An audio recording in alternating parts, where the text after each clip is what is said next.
goes on.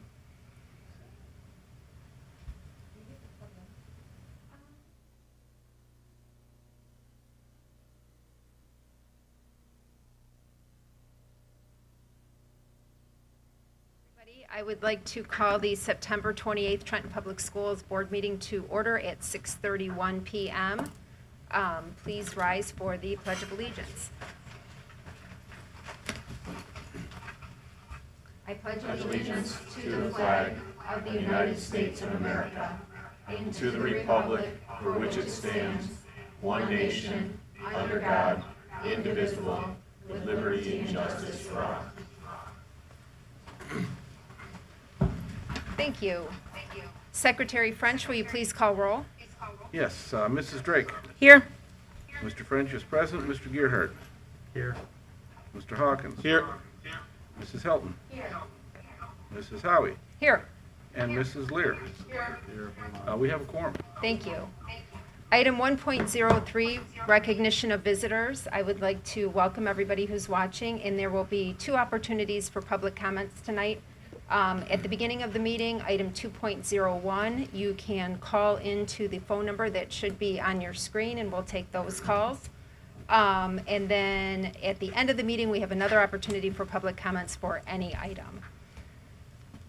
So moving on to public comments 2.01. Are there any public comments? We'll give everyone a chance to dial in if they wish.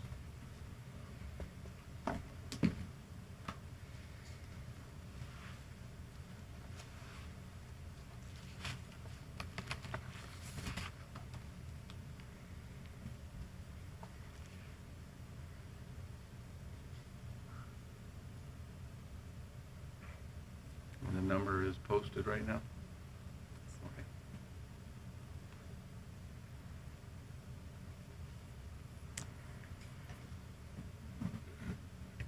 Okay, hearing none, item 2.02, board comments. Does anyone on the board have any comments they wish to make? No, okay. The general consent agenda is item 3. Is there anything anyone would like removed from the consent agenda? I'd make a motion to approve as written. Support. We have a motion and support. Any discussion? Seeing none, item carries. Item 4.01, Auditors Report, Mr. Georges and Mrs. Farrell.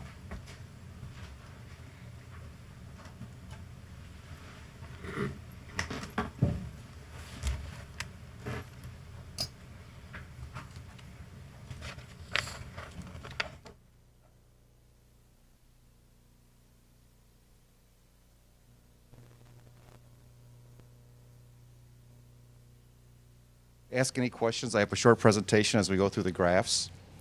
And you can ask any questions on the financial statements. You should have received those prior to the meeting, probably in your packet.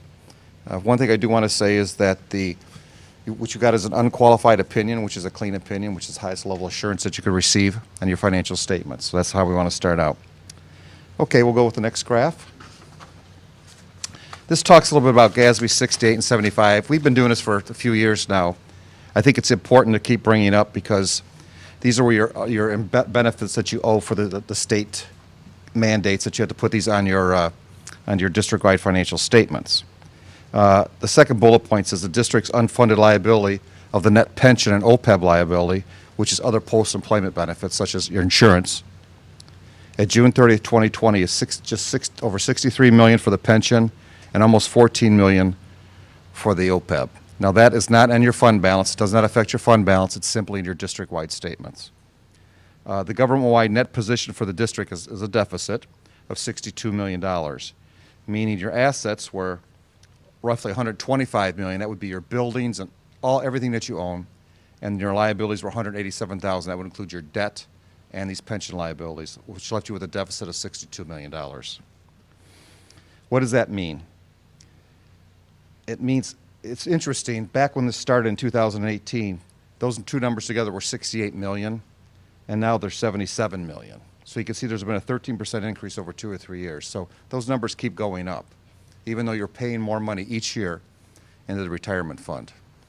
So you're sort of fighting a losing battle. And you're not the only district. These numbers are through every district of the state. Next graph.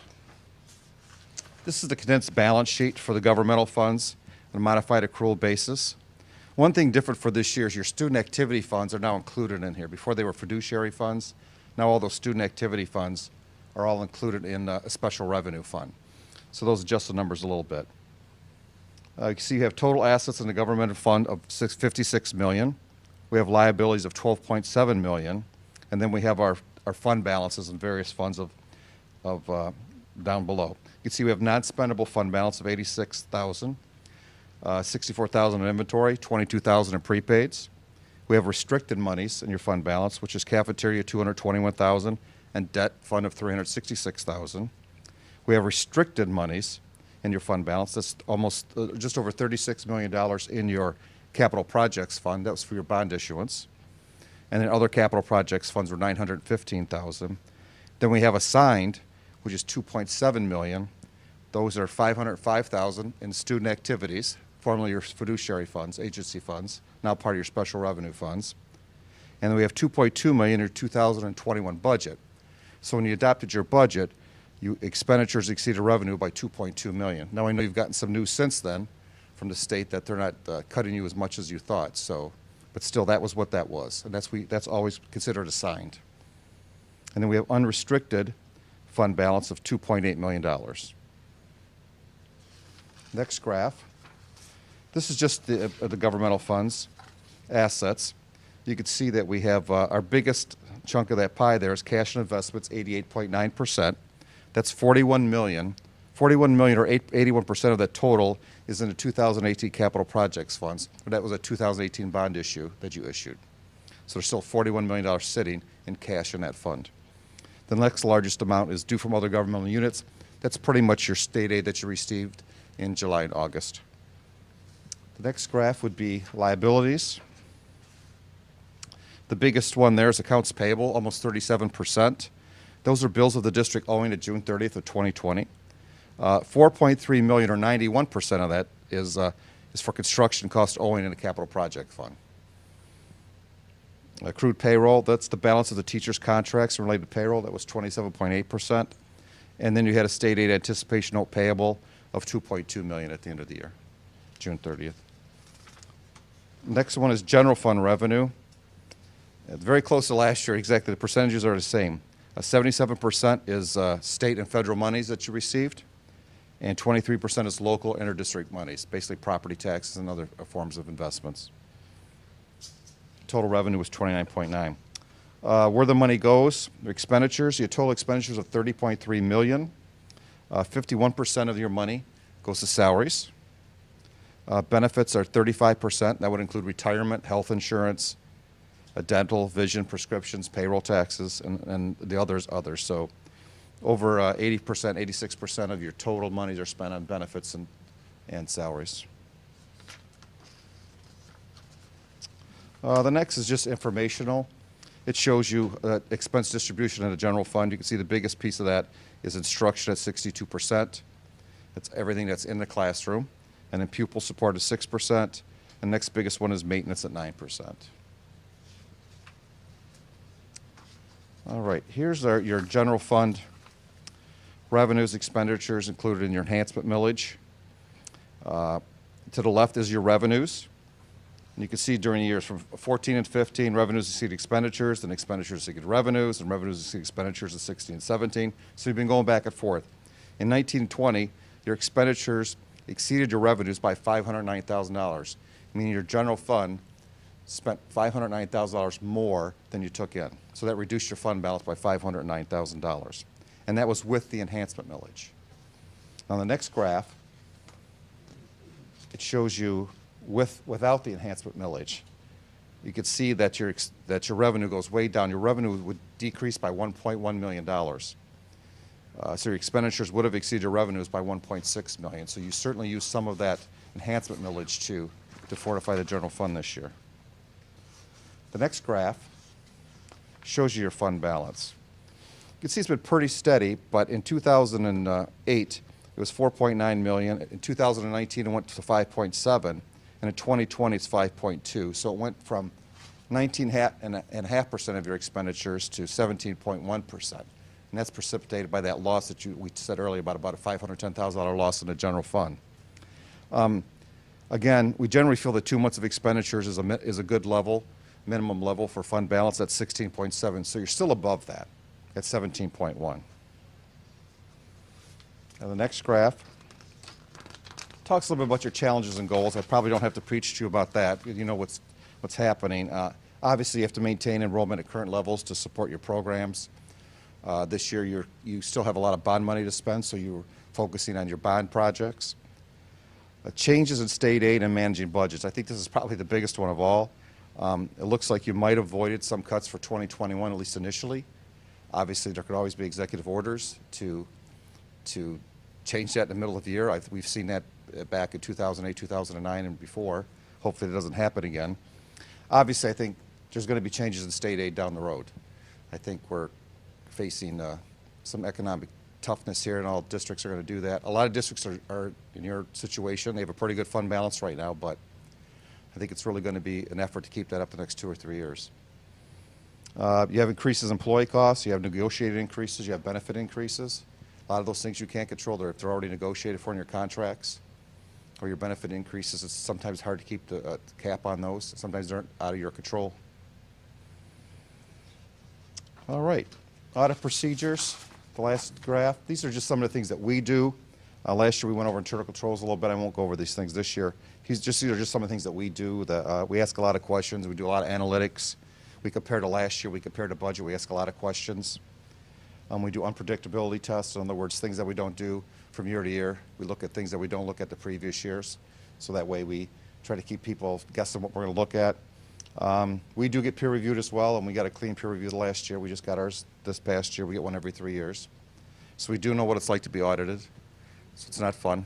So thank you, Gail, for being kind while we audit you. Do you have any questions on the graphs or on the financial statements that I can help you with?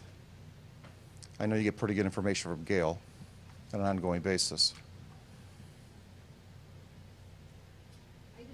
Sure. I feel like I say this every year, but I probably am more sincere about it this year than ever. I just really want to thank Gail and her staff for getting this done. We're, only 90 days from the end of our fiscal year, and to be sitting here with a completed audit is pretty impressive in the middle of a pandemic and a change in superintendent and a huge bond project. So I know that was a big undertaking, and I really, really appreciate it. And then I also appreciate your graph about the enhancement millage, since we're going to be talking about that later. So it looked like we generated $1.1 million this year alone from the enhancement millage. I think in the last 3 years, you've had over $3 million. Right. So that would have been out of your fund balance if you didn't have that. Right, so that makes a huge impact, and I know that's Right. going to be on the election and on the ballot Right. in November. So I know we'd appreciate the community's support in that. Right. I do want to thank Gail, too, and her staff for their hard work, and they're very professional when we're out here. So, again, you're my first district that I'm presenting to, so at the board level. We have had a couple finance committee meetings, but not at a board meeting. We haven't issued any finals yet, so you're our first one that we issued, so at least the ones that I do. And I know it takes a lot of hard work to get to this point, so I really appreciate that. It does. If you see, when you look at those statements, you see they're, 60 pages long. Yours are relatively short compared to some, but there's still a lot of work that goes into them. Thank you. I would be looking for a motion to receive and place on file the audit report. So moved. Motion. Support. Motion and support. Any discussion? Yes. Yes. Seeing none, motion carries. Thank you very much. Thank you. Item 4.02, approval of Neola policies on bylaws and administration. Mr. Menser. Thank you, President Howie and the members of the board. Okay. So we'll continue our next step, the multi-step process to updating our board policy, which we started at our last meeting.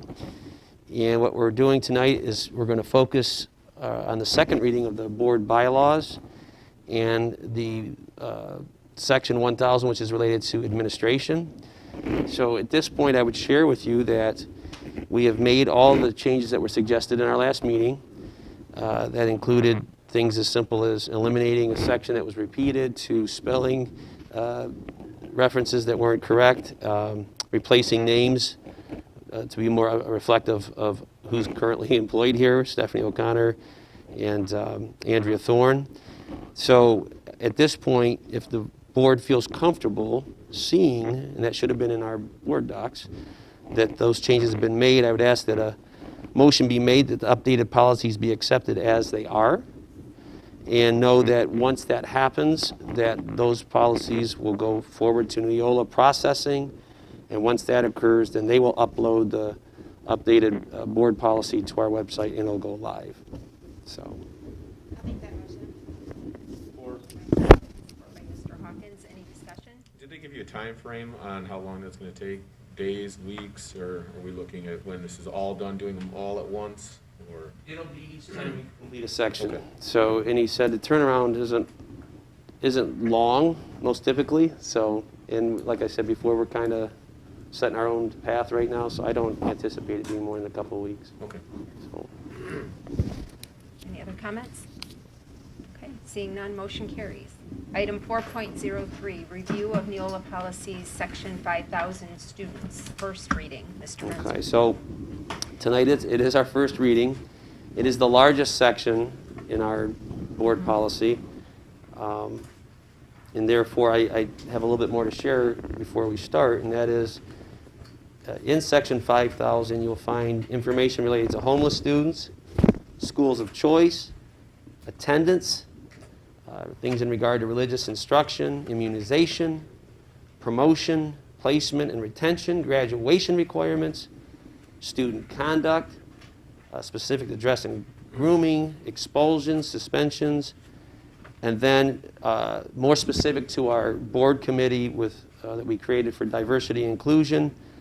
There are sections pertaining 5516 to student hazing, 5517 to anti-harassment, the procedures that go with a formal and informal process regarding those situations, as well as education and training.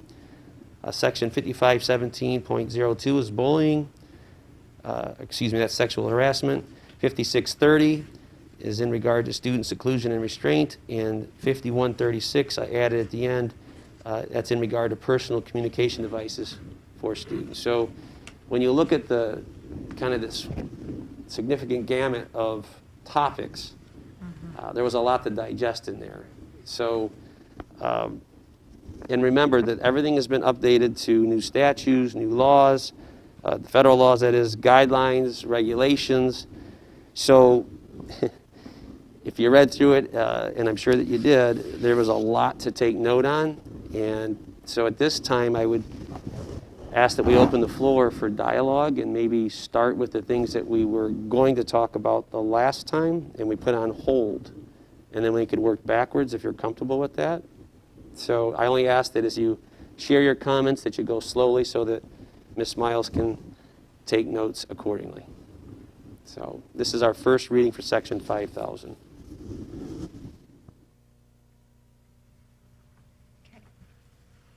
Trying to find my section in March. I wasn't at the last meeting, so I don't know what was left open from that. So if we want to cover any of those topics first.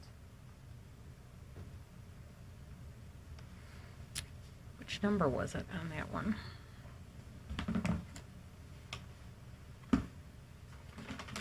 We had some revised language, I think, that was proposed that got, It's the very last pushed one to in the our next packet. meeting, yeah. Yes, it was just the very last one. Is that proposed document in here still? It is in at the very end. I guess before we get into that there was a theme that I noticed kind of in the bullying and harassment. There's many pages on that, and I thought it was pretty thorough. The one thing that I would ask, and I don't know what we can research to look into this.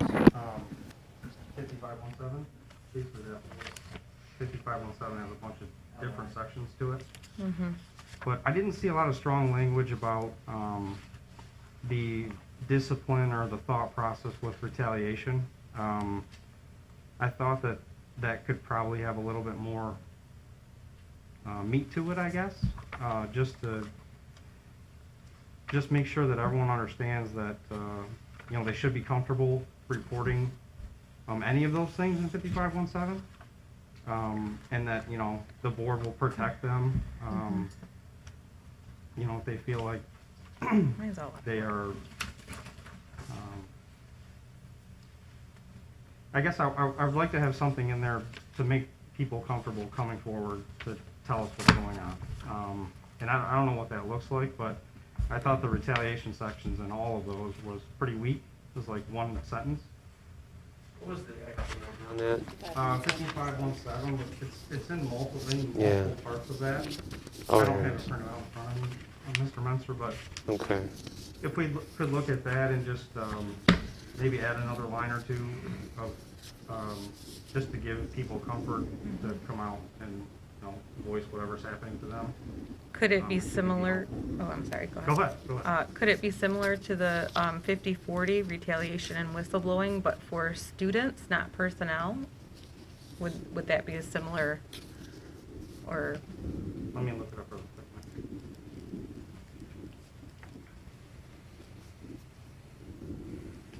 Which one did you say, 54? it's 50/40. 5040.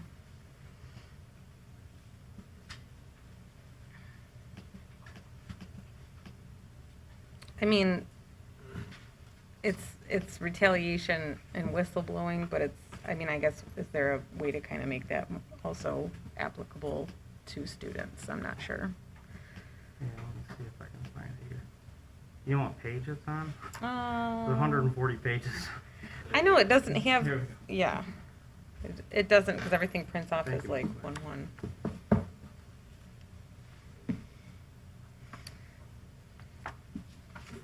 Actually, it's in section 5,000 on mine, like the 10th page in. Maybe not.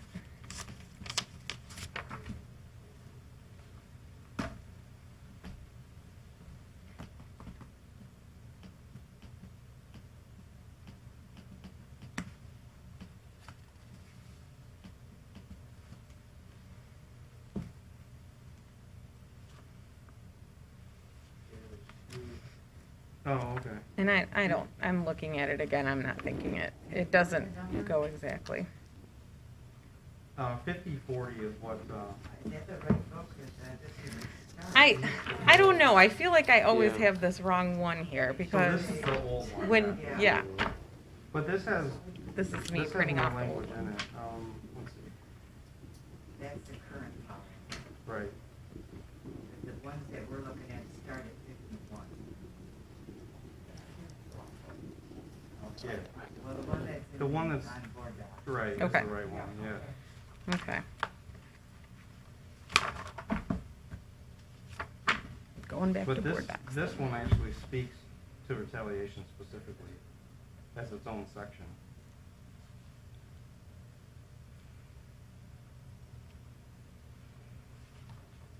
I always print one and it's the wrong one. Well, it kind of just maybe leapfrog and maybe moves forward a little bit. So when I reviewed the policy, regardless of whether it was hazing or what have you, harassment, bullying, what I liked about the first read, the Neola policy, was the idea that you had two avenues you could travel. You could have a very lengthy informal process that could be followed, as well as the formal. And I think that's part of where, when you look at it, that support that you're alluding to, Mr. Gearhart, I felt like when you read through that, there were certain, and I can't recall exactly, but I was actually reading it last night, there were certain safeguards built into that would allow for that. And it actually identified, and I only brought specific to what our committee was looking at with me right now, but it's in here. But the idea is that when someone comes about, the minute that they do, whether it's informal or formal, you do have those safeguards of confidentiality. That's supposed to be in there, if I recall, and I do believe in reading it. Well, I know Yeah, it's a separate category, like it's page 1, or it's page 68 in the electronic version, and it has its own category of privacy and confidentiality. And I've kind of seen it more thrown in through the steps of the process as opposed to just being in that one paragraph.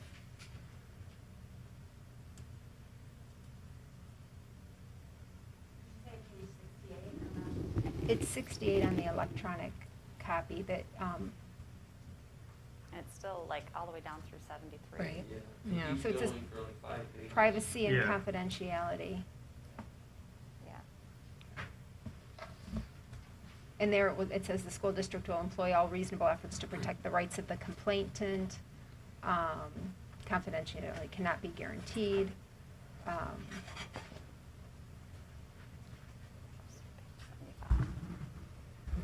can't hear me. Page 75. Just a little quiet. Have to yell louder. Mm-hmm.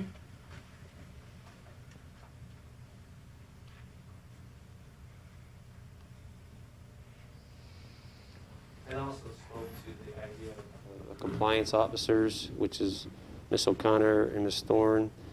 So that whole idea of kind of creating a process and then allowing someone, I think, when you bring them into it, to kind of mediate and guide the process along.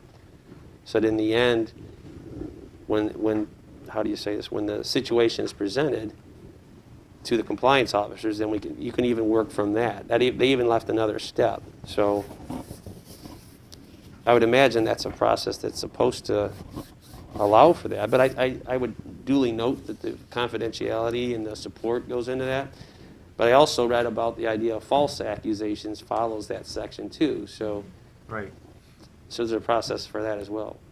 Yeah, so if you look at, if you look at 69, under retaliation, it just says, any act of retaliation against a person who has made a report or filed a complaint alleging unlawful harassment or who has participated as a witness in harassment investigation is prohibited. It's like, okay, yeah, it's prohibited, but what? I mean, so maybe it's covered in a different section. I think this is kind of what you were saying, Mr. Mentor. I just want to make sure that, again, because I think one thing that we've heard in the past is that things have happened and people weren't comfortable coming forward. I have that in my own workplace, and frankly, as a director, I get calls from HR, about retaliation, and I think it's important because you can have all these things in the policy, and it's great, but if people are scared to say anything, then you don't ever hear about it. So you can't even enforce your own policy if you don't know about it. So I don't know what that language can look like legally and all those other things, but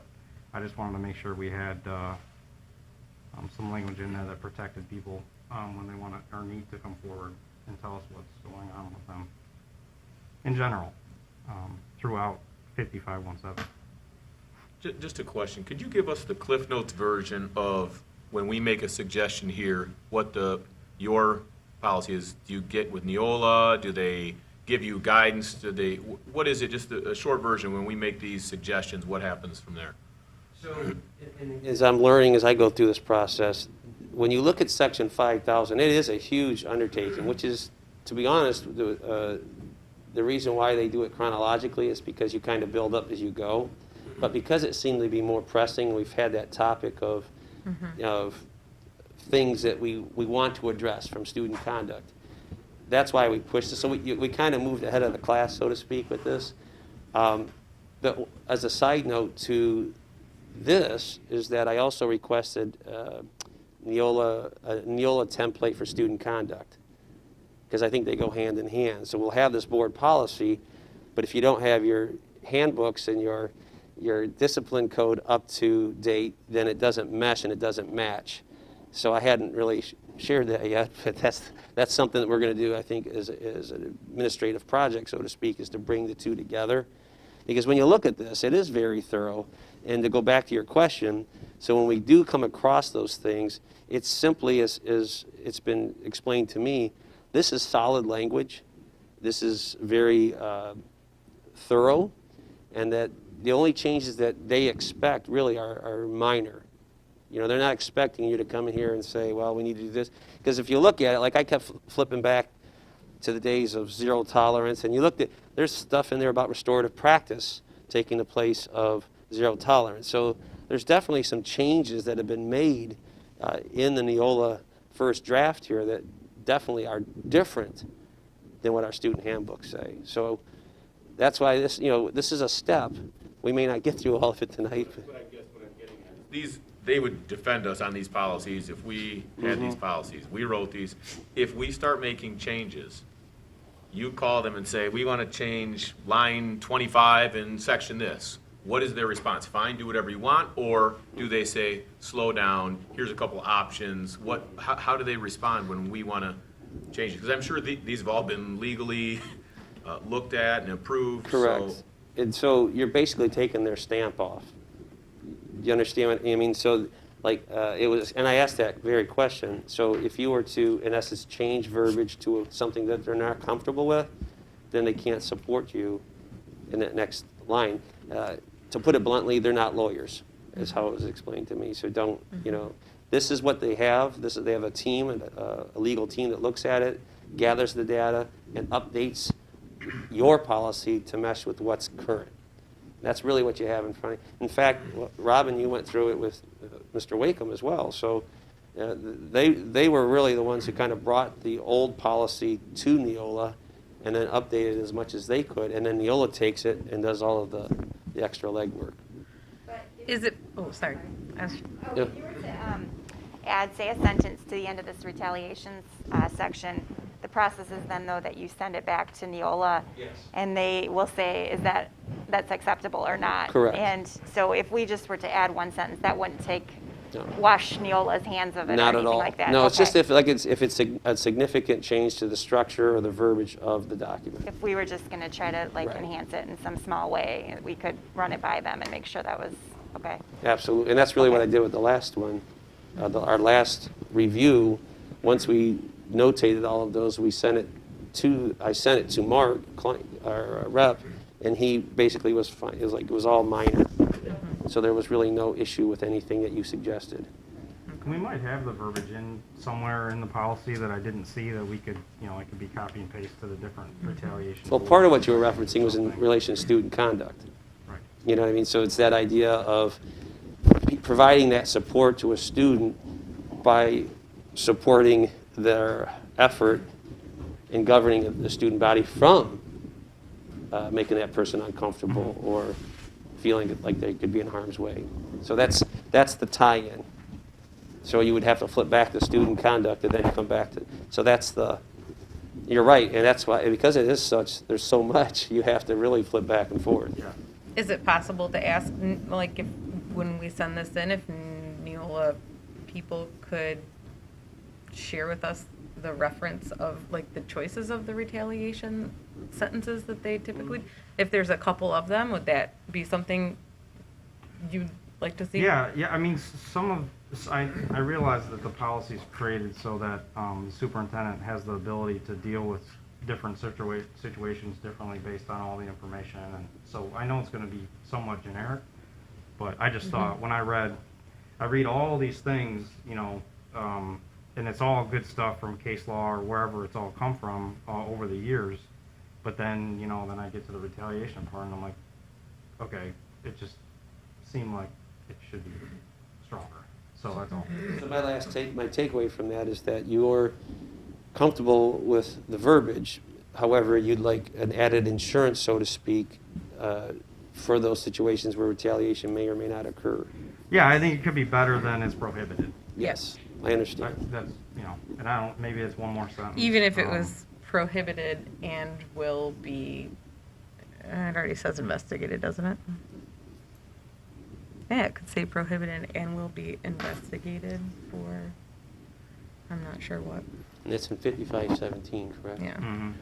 A retaliation is in itself a form of harassment, right?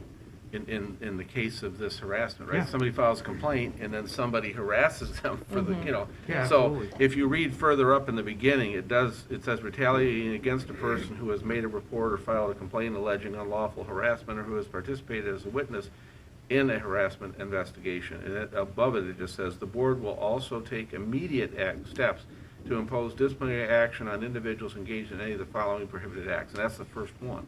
Okay. So, they mention retaliation specifically right away under harassment, and then later on, they say it again. So it's actually in there 2 times, and I didn't go looking for it, I thought you were talking about that line when you brought up yours, so. So maybe that's bookended, right? That's in the very beginning of the harassment, and then it's also at the very end of the harassment. And so what it's saying is, if somebody brings a complaint forward, so I think the verbiage that I would like to see in there basically is that the board, somehow we're accepting of people coming forward if they feel that they've been somehow harassed for bringing an issue up. I don't want people to be afraid to come forward and tell us something. They should have a total, free of fear approach somehow, whatever that might be, whether there's, some sort of a method we can use where they can report it and it's investigated, I guess, as quietly as possible or something. But I don't know how that verbiage should be, but I think that's the same thing that you're saying, is the retaliation side of this isn't very strong for, it isn't itself, it's double harassment. If I'm harassed and then I report it and then I'm harassed again, how does the district handle that secondary, right? So it's almost like a double issue. You almost want to have a more severe punishment for harassing someone who's filed a report for harassment. But legally, I don't know how you get to that. And I would agree, and I would add, too, going back to it, and I think it's important, I think the next step is maybe in this regard is to speak with our rep, but also kind of that whole idea of our student handbook. Because in the end, whatever's in that handbook has to be supported by this policy. Mm-hmm. So maybe we could build it in that arena, so to speak, and then connect it back to this. So, You understand me? Like an extension of this Neola policy would fall into our student handbook, our student code of conduct. So you brought up a great point, and what I'm concerned about is a gap, right? So we update our board policy, and something in the board policy isn't addressed in our student handbook. We're functioning as a district. Which one is the one that governs, right? I would think board policy for this district would govern. And does our student handbook clearly identify that board policy supersedes any verbiage in the handbook in the event that there was a revision dating issue, right? The handbook didn't get updated, but the board policy did. 100%. I mean, So that's I exactly think- why I requested the template, because it really Right. doesn't make any sense if you're not doing them kind of Right. in a parallel manner. So I think as part of this homework, when this is done, I think that somehow we need to notify students that we have a new board policy and that the handbook may or may not have obsolete or under covered areas in it, and that the board policy is our governance until the handbook can be updated in the student language, right? So, Which is why I added late in my intro 5136 in regard to personal communication devices. right. I do believe there's an inconsistency there as well. So I mean, to the point. I felt like I don't know if they're necessarily saying the same thing in 5136 that's in our handbook. Right. So- Well, I know we updated the policy for student handheld devices, bring your own technology or whatever it is. And that was just updated in the last 4 or 5 years with our old board policy, so. What page was 5136? Just so I can, 5136 is PCDs, personal communication devices. I couldn't find the page. So I just have a question. Is the student handbook electronic? Or it's I electronic? know it used to be. Yeah. So there would be a way to almost link them Yes. to the policy, so if the policy does get updated, that would automatically follow. And I don't know who said it, but the student handbook is really your Cliff Notes version of your, this section. Mm-hmm. It's really kind of hitting those key points that impacts kids versus, the whole. But I like the point that we made about supporting kids and being able to come forward. That's not been typically in the handbook. I mean, it is. I always remember I remember even back when I was an assistant principal, it was in the back.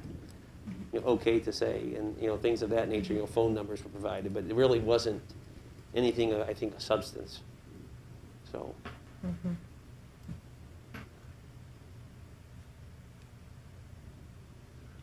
Okay. Does anybody have anything else on the policies? Maybe just to help, because this is huge. This is, nothing says we have to move tonight. I would maybe just suggest, when I go through, I'm constantly hitting the key points to try to find from each page. Maybe if we can regroup and do another first read with points that are more Like I said, the gamut is huge. I thought, a little bit we were going to focus on 5517 and bring that in. So that's really where I kind of left it open tonight. But if we want to go back through and maybe just draw out some, each of us, or maybe even divide it among the board or with me or whatever.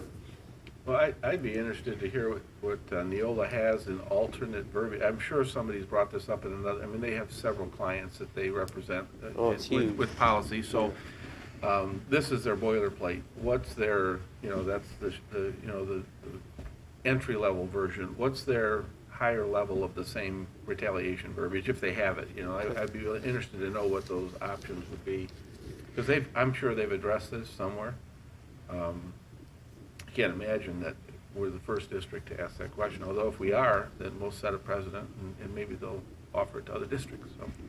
And I would agree on kind of holding off a little. We had mentioned that the other day when we were here, with the interviews, and we were discussing how we were all skimming it and going through it, but it was kind of hard to get caught up this week with last week. So I wouldn't mind kind of going through again, because I have so many notes, but apparently I have them written on a different one. Mr. Hawkins? The handbook does go into that a little bit, Sean, for the school district guarantees that a student reporting an incident of discriminatory harassment will not suffer any form of reprisal. And then it goes into, they'll determine the type of harassment and nature of harassment, and it will be investigated and all that other stuff. So it Okay. does have that in the handbook as well. Oh, good, all right, great. And that's a little stronger language than what we just read in the board policy. So I think that's the level of language we want to have in our board policy. So it's right out in front of everybody, and they know that this board respects anyone's issues if they bring them forward, and we don't want them to feel at any time that they shouldn't bring it forward. And that if they do bring it forward, they're protected by this board, So I think that's important to state. Yeah, I agree. Anyone else? So I guess, and maybe we can even share that wording with Neola and see if we can incorporate that. And then if anybody does have any small minor edits, spelling, cleanup, numbering kind of things, we can just send those directly, and we don't have to wait for the next meeting to get those types of things cleaned up. So, Do you want to table this until next meeting then, or we don't want to consider the first reading? We want to table it till the 14th? We'll put a date on it. just table Yeah. it? Don't even do anything. Okay. Right, okay. Okay. Can I ask one question Yes, though? Mr. Garber. Is there any way to have a side-by-side comparison of the Neola policy compared to what we have in our policy now? I see they're all numbered different, so I don't know, are the titles even the same, do we know, or? The titles are the same. Are they the because same? that's why I was confused when I was going through my So- highlighting. The old way, when No, we I don't had think done it's it any, before. I printed one When Larry for was this there, we had the for policy. our use. Anything new was in yellow, anything out was struck Okay, out. So that's we what I had was each wondering. policy, and it was, you could tell what was old and what was new wording, so you knew right away what the changes were. Okay. Instead of even side by side, it was in the policy, struck through or highlighted for new text. And that's how Neola sent it to us, I believe. Last Rob, is that, year. or did, Oh. did you do that? They sent us a new policy, Okay. and then we went through Oh, and made changes that, so it fit the way we operate. Okay. Our Okay. practices. Okay. To compare it to the old, the only thing you can do is the current active policy is on board docs, Mm-hmm. and we've been handed the, Yeah. the only thing you do is pull up your current policy You just search the and title? yeah. Yeah, it'll come up. Mhm. Yeah, I had like two screens, I was trying to compare the numbers, but the numbers aren't the same. Yeah, so- they aren't. Yeah. Okay. okay. So if we're ready, we'll move on to item 4.04, approval of the 2020-21 non-union salary schedules. Mr. Menzer. Let me grab these back. All right, thank you, President Howie. Where am I at here? So, I'm trying to find my way, sorry. Basically, what I would ask that we did tonight, or do tonight, is to acknowledge the fact that we had discussed considering the same percent of salary increase for non-union as we did for our union employees.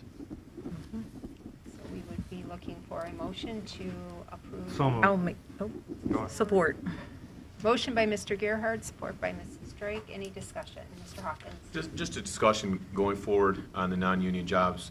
I think it would be beneficial for the board to sit down, not today, either in a workshop or another meeting, and talk about the breakdown of some of these positions, whether it be cabinet positions and titles, or we've had so much bond work, whether it's facilities, how we're going to go forward. And I know we're just getting into new administration, so sometime down the road, at least look at those for next year with this.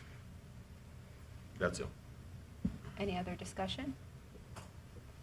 Seeing none, motion carries. Item 4.05, update on the Hold Harmless and Enhancement Millage Renewal Campaign. Mr. Menser. So, I think, time-wise, I think it was our last meeting, but we talked about pushing some things forward for the Hold Harmless. That has happened. We did our first mailing. Then it was a two-sided postcard that had both the Hold Harmless and the enhancement, both. We sent out well over 2,000. I think it was around 2,500. We have another 3,000 or so more that are going to go back out. In contacting the city, we know that the absentee registration was much greater than we had anticipated, so we didn't match that timing that we had hoped for. Trenton Trib has been contacted. We have ads that will be placed there.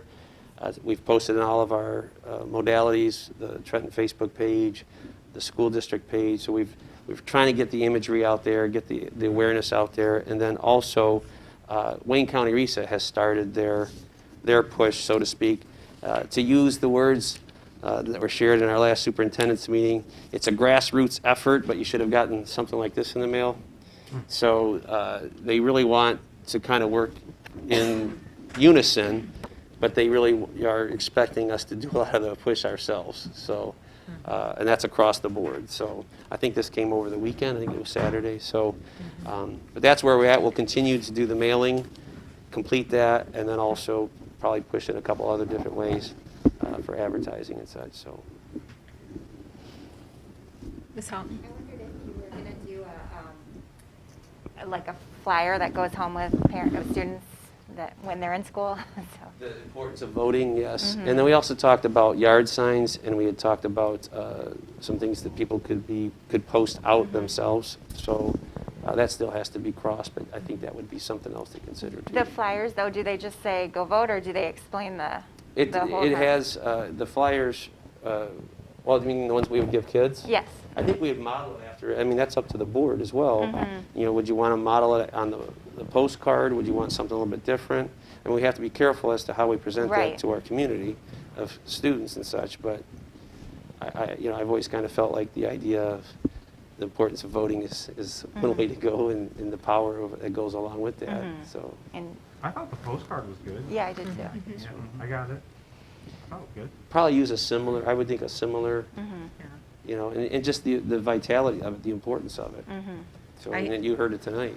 Yeah, I had a lot of people comment about how they did not know what that was and appreciated the verbiage and understanding what it was, and then fully thought, you know, they could support something they knew about. Just the words don't really mean anything when people are just voting. So, good job. I want to thank you for getting that out so quickly, because that was a one-day turnaround, and I thought it was an amazing job. Well, and I appreciate everyone's help too. The year 1094, I think, was what it. And just a reminder to the public, too, that these are renewals. So no new taxes. They were millages that were set to expire. So it's no additional dollars. And one of them is a Wayne County-wide, and the other is limited to Trenton Public Schools. So both of those are on the November ballot, and we'd appreciate support. And as we heard earlier, the Wayne County enhancement millage generated $1.1 million for us this past fiscal year, so that is a pretty significant piece of our budget. Robin, do we need a motion for the verbal oral report? You don't, but you could just say that you had the discussion, that it was received and placed on file. So yes, do a motion? Okay. So moved. Motion by Support. Mr. Gerhart, support by Mr. Hawkins. Any additional comments? Hearing none, motion carries. Item 4.06, approval of superintendent contract agreement. We would be looking for a motion to approve the contract with our new superintendent, Mr. Doug Menser, effective September 28th. Support. We have a motion by Ms. Houghton, support by Mr. Gerhart. Any discussion? Seeing none, motion carries. Item 4.07, return to learn update. Mr. Menser and Ms. O'Connor. Thank you, President Howie. We are back tonight to discuss our Return to Learn update, and you will see this become a common theme at our board meetings. You'll see us next meeting to talk about attendance reports for the month of September and to let you know how our students are engaging in their Return to Learn plan. As you know, in August, when Mr. Menser and I presented, we were looking at our plan for a Safe Start September, which we feel we rolled out very well and have been able to do that for our community. We also know in bringing you our next step and our next phase that everyone is not going to be happy with the plan. We're just really trying to continue our phase in, and everyone is in a different situation personally in terms of that virtual, the remote, the face-to-face, and how they feel about it. So we've worked in collaboration with the teachers and administration to try to build the next steps in our plan. So I provided you with the document that we put together, and we will have this posted to explain, but all building administrators, if you approve the plan tonight, would also communicate with their families to try to get out directly what we would look for at each level. So our proposal tonight for October, this would be, MDE does require us to review this monthly as to what our plan is and what our next steps are. So for October, for our elementary students, we are looking for 2 full days for them. So they would, if they're on the Monday, Tuesday plan to get out at 12:30, they would stay until 3:30. Lunch will be provided at school. They will still be in their cohort, staying with those students, although they will get to have the opportunity to have lunch together in 2 grade levels at a time. But we are using the full gym and cafeteria space, students sitting in assigned seats, every other chair, and some other protocols in place for that. Those students then would also alternate on Wednesdays, and so they would attend from 8:30 to 12:30 on Wednesdays. So if you look at the top in the calendar, you see A through L is coming on October 7th and 21st, and M through Z on the 14th and 28th. And we do know our calendar, as if there wasn't a pandemic, did include a late start and a half day, and we're going to discuss those specific dates on the calendar after a decision about the plan tonight, and to see if those will proceed as they are or if we need to make some changes. So our plan for the Wednesdays until 12:30 still allows us to continue to work on building that remote plan as if we're put into place for fully remote. And so our teachers are prepared for that at the elementary level. We were able to secure 1,000 Chromebook devices, and they should be here. That's a different order than our 800 that we ordered in the summer, and so we're hoping that we can get all those face-to-face families at the elementary devices if they need them in the month of October, so we're prepared for fully remote if needed. So that takes care of the elementary. Did you want to ask any questions about just the elementary, or you want me to keep going? Okay, I'll keep going. The middle school and the high school are very similar in plans, not exactly in the times of the day, but based on their grade level schedules. So we are providing so that we have half the student population coming to school at a time, so we can still have social distance, we can control some traffic flow. We do still find that lunchtime is a little bit more difficult to consider at the middle and high school level with the number of students that would be in lunch together. So if you look at Arthur's, you see that A through L, they would attend first, second, and third hour on Monday, and then fourth, fifth, and sixth on Tuesday. And that's in person. But then all students in the afternoon have remote sessions. So they still have a fourth, fifth, and sixth hour on Monday, and that's for any student at the school. And then on Tuesday, same, you'll have first, second, and third hour at the end of the day remote. So half the students will come in person, but all students will have remote every day of the week. And then on Thursday and Friday, our M through Z students would attend in person Thursday and Friday, and you can see the classes are a little bit longer than they typically would have been, It's similar to the classes and how they're meeting right now in remote in terms of the class periods. We are still not incorporating all of our electives that we have at the middle level so that we can provide additional support time. So on that schedule, it's face-to-face for half your week and then remote every single day for all students. Families that are not comfortable sending students that are on the remote plan could just attend the remote sessions. They will be missing some instructional time if they do not attend that face-to-face program at this time, but they still have that option if they are concerned. And then Trenton High School, you'll see that Monday they have first, second, and third hour, and then Tuesday, fourth, and fifth face-to-face. And that's A through L for half the students, and then M through Z on Thursday and Friday following the same thing. And again, all students remote every afternoon following that schedule. So a teacher will see all their students for fourth and fifth hour on Monday or first, second, and third on Tuesday. And then they'll have that opportunity to really kind of flip that classroom, have a coaching model, provide additional instructional practices for those students when they are face-to-face, and kind of try to figure out what they're struggling with. It's a little hard sometimes, I think, through the computer to get all that out and figure out what students are having a hard time with. If you see at the bottom, what the principals have provided is kind of that color coding. So you'll see that's when a student that's A through L and that shaded blue on the bottom of the high school, they would not be in class. And then the M through Z, the gold, that's when they're not in class. So it's a little bit different than what they currently are doing because we've had a full day schedule for everyone. But now with that face-to-face time, we only have remote in the afternoons. Wednesdays is still provided half-day remote. And then you kind of see on the next page, our virtual students in middle school and high school will remain on the Edgenuity platform and remain remote, not coming to school at all. Our face-to-face students that chose the remote option will be returning face-to-face half the week, remote classes every day per the schedule. And then, so if a family chooses only the remote sessions, there will be less instructional time for them. So they do need to understand we still have Schoology, we have options to post assignments, but they will be missing that in-person instruction if they do not send their students in. Our students are going to be cohorted. Again, what you notice about the schedule is it's built as a block schedule. So having those only 2 transitions instead of attending every class every day.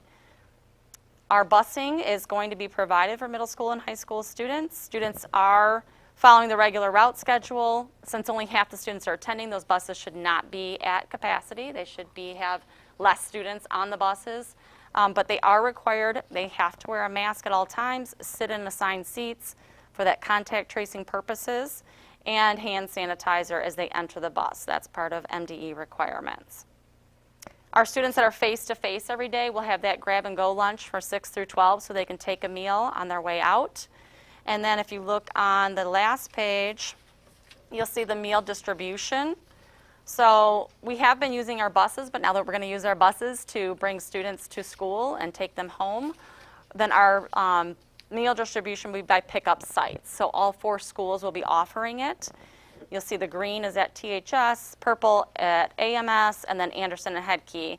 So there's several times throughout the day. We were cognizant of the instructional time and when that was available, and tried to also consider when parents might be able to pick up during the day. So if they have to pick up because the high school time works for them, that is acceptable for their days that they're not attending in school.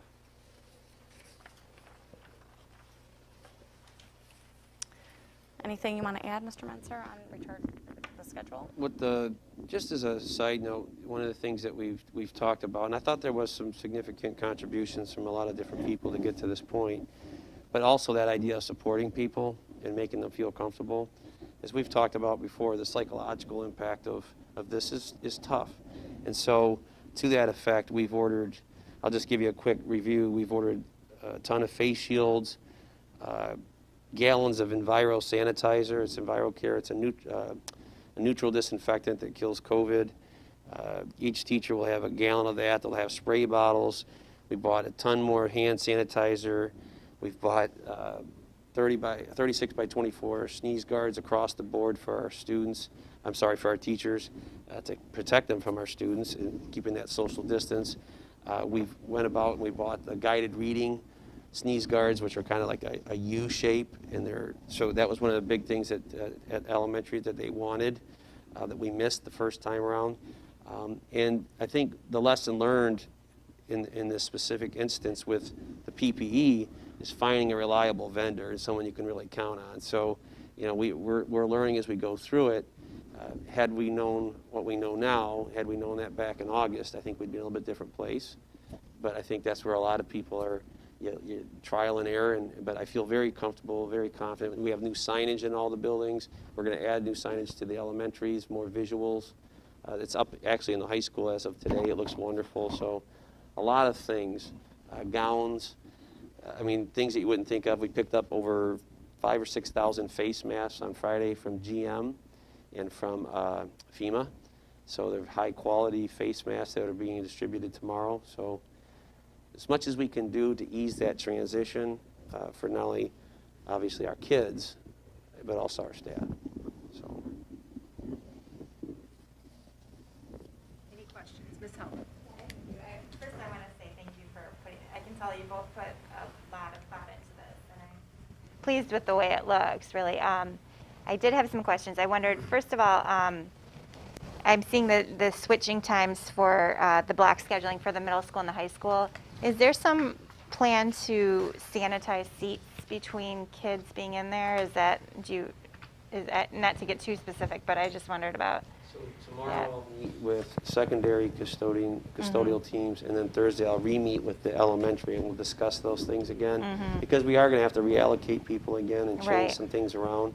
But the idea is that EnviroCare is such a wonderful solution, and the way we've designed it is that you'll have A rows and B rows and A rows and B, across the board. And so as your A students leave and your B students come in, you can actually just spray that EnviroCare, and it dries anywhere from 3 to 7 minutes. They say 1 to 3, but it's really more like 3 to 7 minutes. But the fact is you just have to spray, and that in itself is a disinfectant. So that should help. Sit in a different room. Yeah, and so they would sit in the B.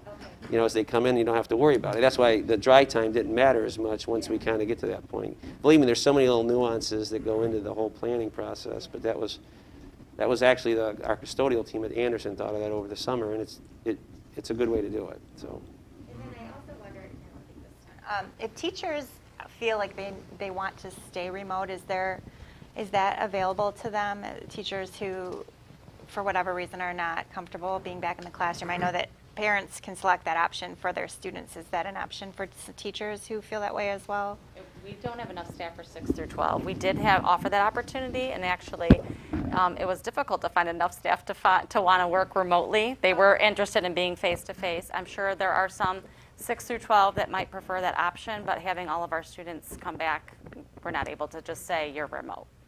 Okay, and then if things get worse, I'm watching the news every day. I'm maybe seeing how other states are having to close things down, and even other districts. If we were at some point having to go back to all remote, would we keep this schedule for our middle and high school, or would it go back to what it is now? Or do you have any thoughts on that? I think our whole point in rolling out 2 different steps of that September, the October, is that we're building some flexibility in terms of, okay, we have this schedule, or you have this schedule, right? And so we could go back to fully remote if required. So even if we just had to shut down Arthur's Middle School for 2 weeks, we still have the devices, we have the capacity to be able to be fully remote. So you'd go back to the September schedule, you think, if that? Well, I think the other side of that, just to add one piece, is the Chromebooks. The idea is that we've treaded slowly, so that now when these Chromebooks arrive, it really does open up opportunities for us. It gets us past the testing that's required by the state. Remember, we've talked about that. So once we get past that testing, that also will free up more Chromebooks as well. So the whole idea of this eventually is, if that were to happen, we'll have that mobility to go one way or the other. So the schedule really becomes, I think, a trial and error too. This worked well, this didn't. You know what I mean? Right. Okay. I always say it'll mirror, the best schedules that mirror the linear approach that we have for kids in general. but I do think there may be some tweaks or some little changes based on what's working best, you know, as we go. But And it wouldn't be much different, I don't think. Okay, okay, and then just if there are cases of COVID and what is your plan in terms of, at what point do we need to shut down that cohort or shut down the building? Do you have like a metric for that, or? So, and that's the thing that we've been talking about with the Wayne County superintendents since July. There's no definitive, you know, if you look around, you'll see, for example, I saw is Alma, they closed kind of like Johnny on the spot, and they only had 2 or 3 cases. Whereas I've heard others have had double digits, and they still maintain their face-to-face. So I just got tonight, we'll share it, that metric I've been talking about. And I hadn't had but a few minutes to look at it, but the idea behind that is when you do have cases, look at your mitigation measures, you get a value assigned to what you're doing, and that's supposed to help you determine whether you stay open or closed. Okay, so it could be as simple as a classroom or as much as a school. So. And then the last question, I'm sorry, I'm the one asking all the No, it's questions, fine. but the elementary lunch that you're describing, is that, how many classrooms of children are going to be in the lunchroom at one time? They've done counts in terms of how many students, and I think it's around 40 students in that whole gym cafeteria space across both of those Okay. areas. Okay, great. So the 6 feet, 15 minutes, we'll be able to know who was sitting with who, and if Yeah. there was a case, then we would know. Okay. Because obviously someone, and you know, you have those tall ceilings, the ventilation in there is the newest with the bond areas, and then talking about as much as possible walking the kids outside to and from if that's available. It also gives them a chance to take off their mask if they're outside. Right. Okay, thank you. I'm not as positive, and I know we just approved your contract like 15 minutes ago, but I'm going to rain on your parade already. So, me personally, I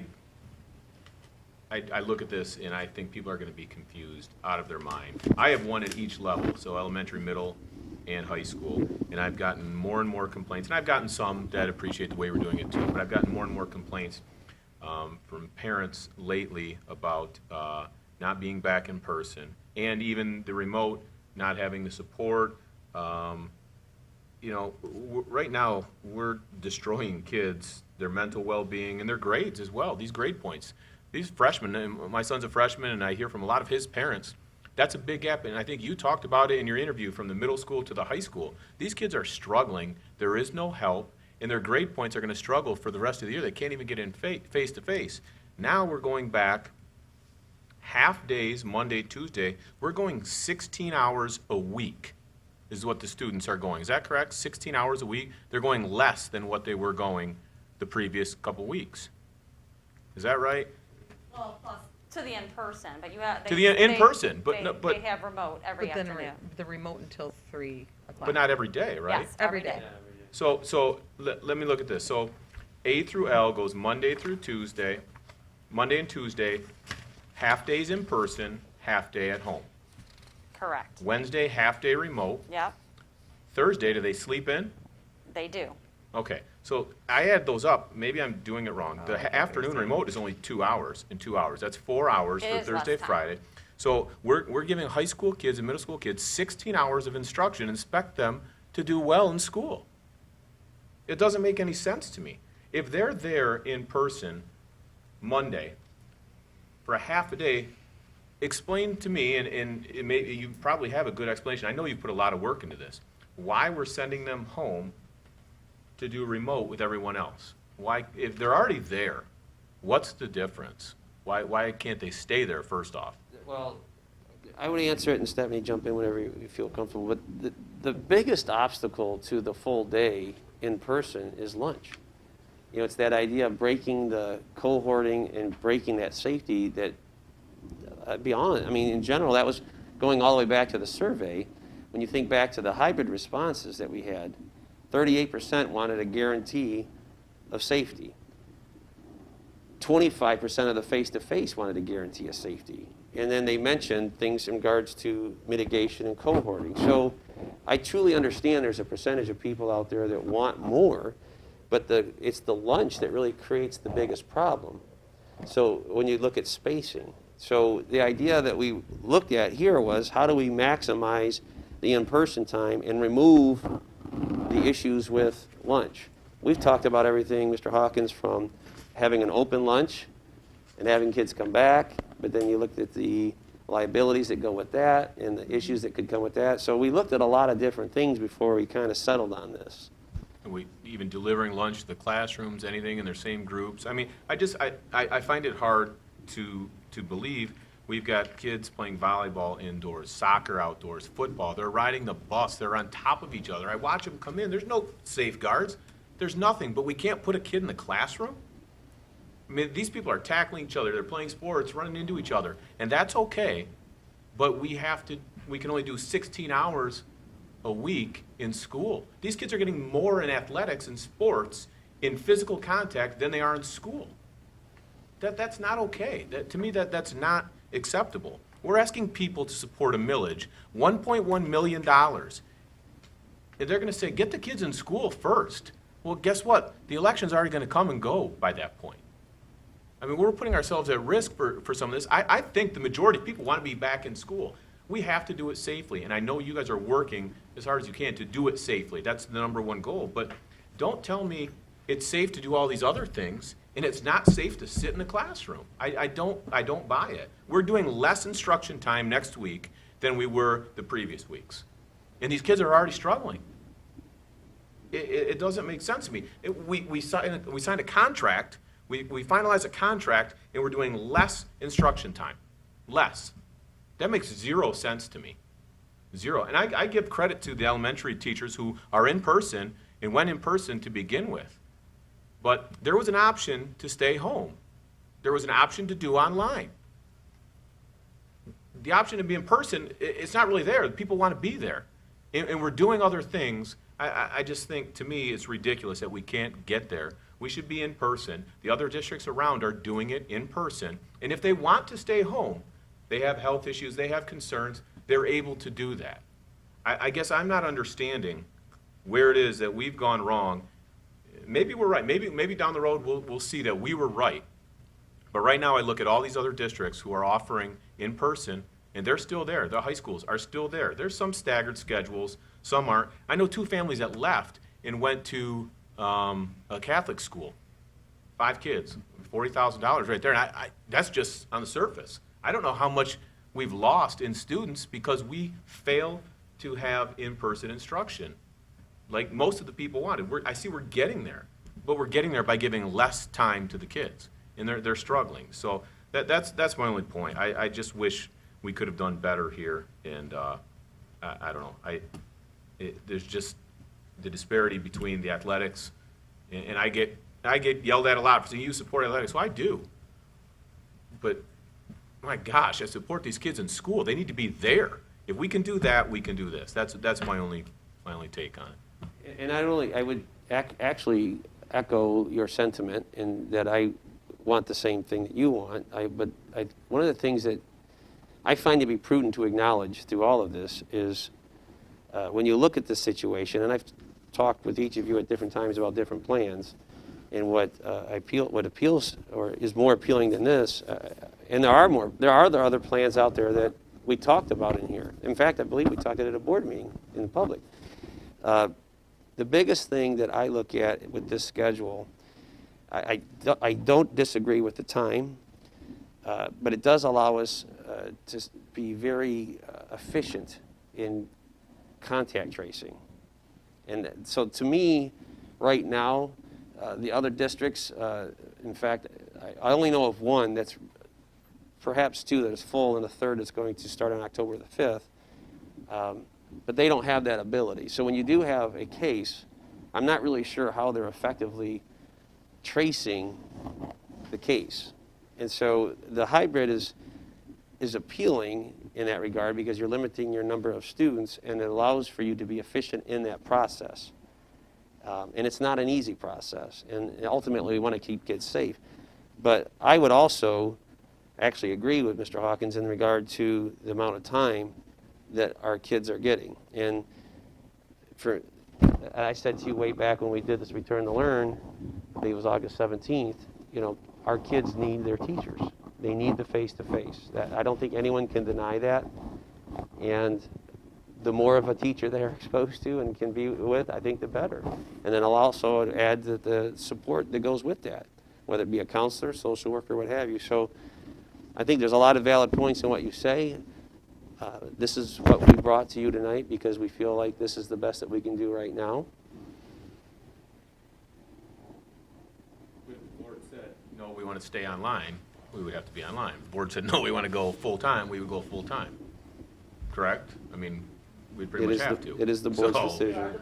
Yeah, so I find it hard. I've got a 14-year-old watching an 11-year-old watching a 6-year-old. If I would have given a raise to anybody, I would have given a raise to the grandparents who are at home trying to navigate technology and do this. So I don't know. I'm just frustrated by it, that's all. That's my take on it.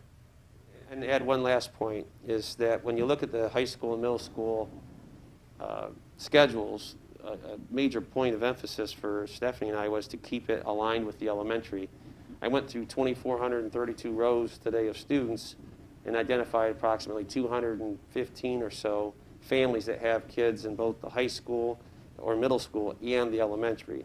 Those very situations that you're talking about, which has made me think of that, was considered here too, so that at the very least, siblings can still take care of each other. Mr. French? Yeah, so kind of agreeing with Mr. Hawkins about getting the kids back and learning. So my question is, and of course we can't predict the future, we haven't been able to predict it from the beginning. We knew when we did the slow start that by October 5th, we were going to have another plan, more face-to-face. What's the next level? When's that next window where we say, okay, they're coming back 5 days or whatever? What's going to make that happen? Is it something from the governor? Is it something local? Because the other districts around us are ahead of us on face-to-face. Would you agree with that statement? I would say, yeah, every 30 days we're supposed to reevaluate. I mean, that's what we're trying to do. And I think understandably, when you look around, period, but let's just say with our community specific to that, we know that there's a lot of frustration. We feel that pretty much every day from that louder population. And I don't know if that's louder because the people want more face-to-face, but I also have run into a lot of people too that are happy with what we're doing because they don't want to come back. So to answer your question, like you said, I can't predict where we'll be in 30 days, but I would think that we're trying to continue to expand this to the point where we have more face-to-face.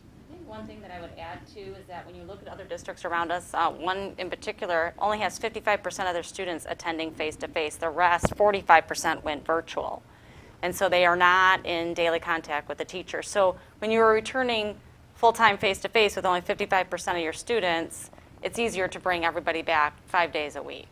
So we don't have the same number of students enrolled in that virtual platform. And I think that was partly because 6 through 12 we had that remote option, and then K through 5 we had the remote option. So families still had another possibility or another choice.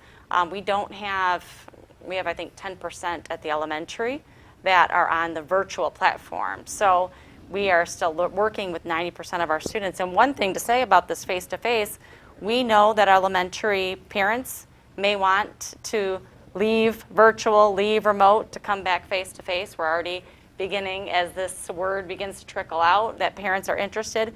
And we are going to take a waiting list and evaluate that as we go. We cannot just say everyone that's on remote or on virtual can now come back face-to-face because of the balance of classrooms. And providing that social distancing, it is difficult to predict how many kids will be in a room if we just say, yes, you can come back. So we are going to be taking a waiting list, and there will be people that will be frustrated with that because some of them are ready to come back more face-to-face. But I think when you look at the percentages, look who's attending in school, I think this hybrid plan is where we are next, and then I think we bring it back to you at the end of October at that meeting, what we plan to do for November, and we've had 10 weeks under our belt, and I think the middle school and the high school, can we get more face-to-face time built into the day, and then elementary, where do we go next? And so I think that's a continuing monitoring it and looking at what the community is asking for in terms of that waiting list and how many can or will want to attend, and then what are our next steps. Thank you for your clarity. That's what I wanted to understand is when do we hear again that there's the next level, and hopefully we're going to have that by the end of October then, that we'll have an opportunity to present. So more- October more- 12th, yes, we'll bring you that attendance report, and then the next meeting will bring you another update. Right, okay, thank you very much. I have you were going to go, I saw your hand up. Okay. So on this schedule, it says October 5th through 9th. Is that, Yes, I just took that from the building principals, but it's really for the month of October. okay, Thank and- you for clarifying that. so also, what are, I'm just looking at, because lunch is our hurdle. For middle school, well, I guess really, well, we'll go middle school, high school, since we're trying to get them back in the door right now. What if we ditch lunch, take lunch out of the equation and shorten the class period so that they can at least have all of their classes in one day, but a shortened class period, and keep them 2 days a week? So we dismiss a little. It was the class changes and, Okay. and the transitioning between, and then the contact tracing that we considered in doing that. Okay, and I have one other question.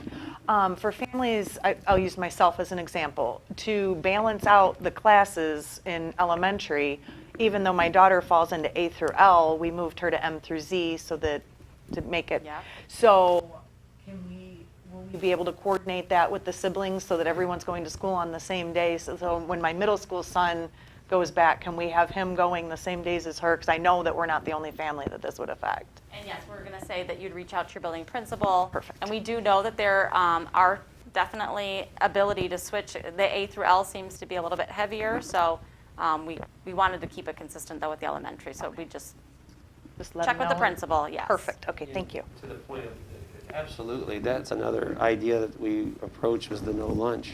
You know, can you shorten it? Can you do this? I mean, so I, just to commend you on that thought, and other things too, where people have, other districts have put their preps at the beginning of the day for every teacher, and so we've looked at a lot of different things to try to make that work. But you know, so it all plays. I know you guys are But no, that's trying, I mean, it's a great and point, though. I mean, I but, appreciate yeah. your thinking. All right, thank you very much. I had a question. When you were talking about sports, it kind of brought this thought to my mind. When you were saying, depending on contact tracing, that's and the score that it gives you on your sheet. What happens if, you know, if it's a group, like a whole sports team that ends up, you know, because then they're going to be in the sports team and then in the classrooms. What do we have a plan of action for, you know, I mean, I'm sure you do. Just kind of asking if there is a plan of action for that kind of thing.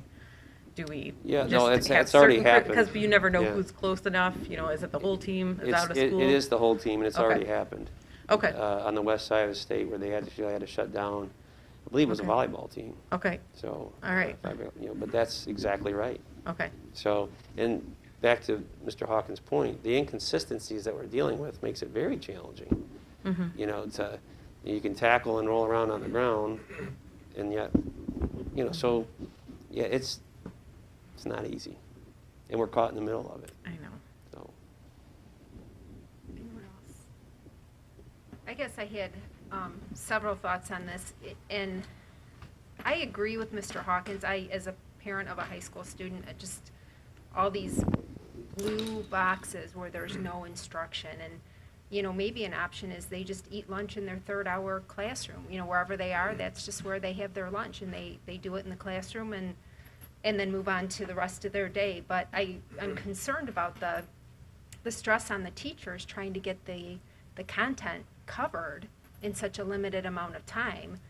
And I guess the way I was envisioning it is when the second half of the alphabet went later in the week, I thought the first half of the alphabet would be watching on a camera in the classroom, and the instruction would continue rather than repeating the instruction for the second half of the students. And I really like that idea because it gave an option for a student who was sick to still be able to keep up with their classwork from home. They wouldn't have to go in, but yet they could just watch on the camera and stay up with their classwork, because if we have a kid at home with a fever, we don't want them coming in. And I thought that would give them a lot of flexibility with that.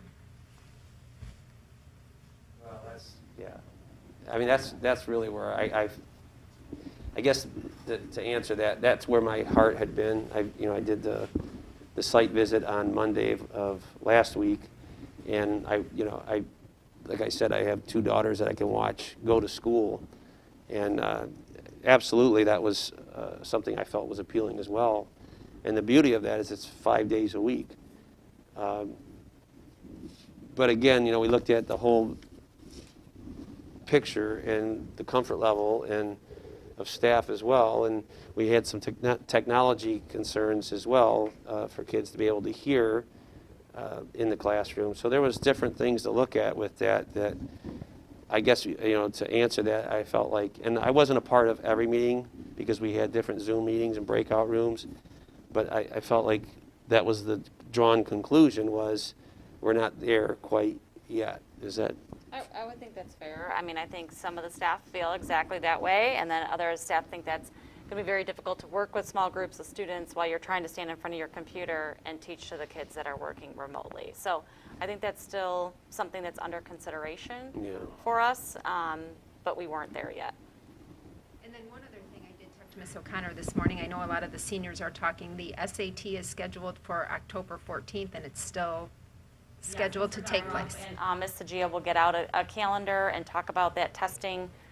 It is required by the state for us to give it, for families then to take that opportunity to be able to, and that will be 9th through 12th graders. So one other thing that I think is important to share about that is the seniors, any college that they choose to send their scores to, they must do it on that assessment because you cannot request the scores after. Typically, you can request once the assessment is given, but because it's being given so late in October, you must put them down when you take that assessment. So Okay. that's And something. the students will be aware of that at the time, Yes. so that they put all their choices. Okay. Yes. Mr. Gerhardt.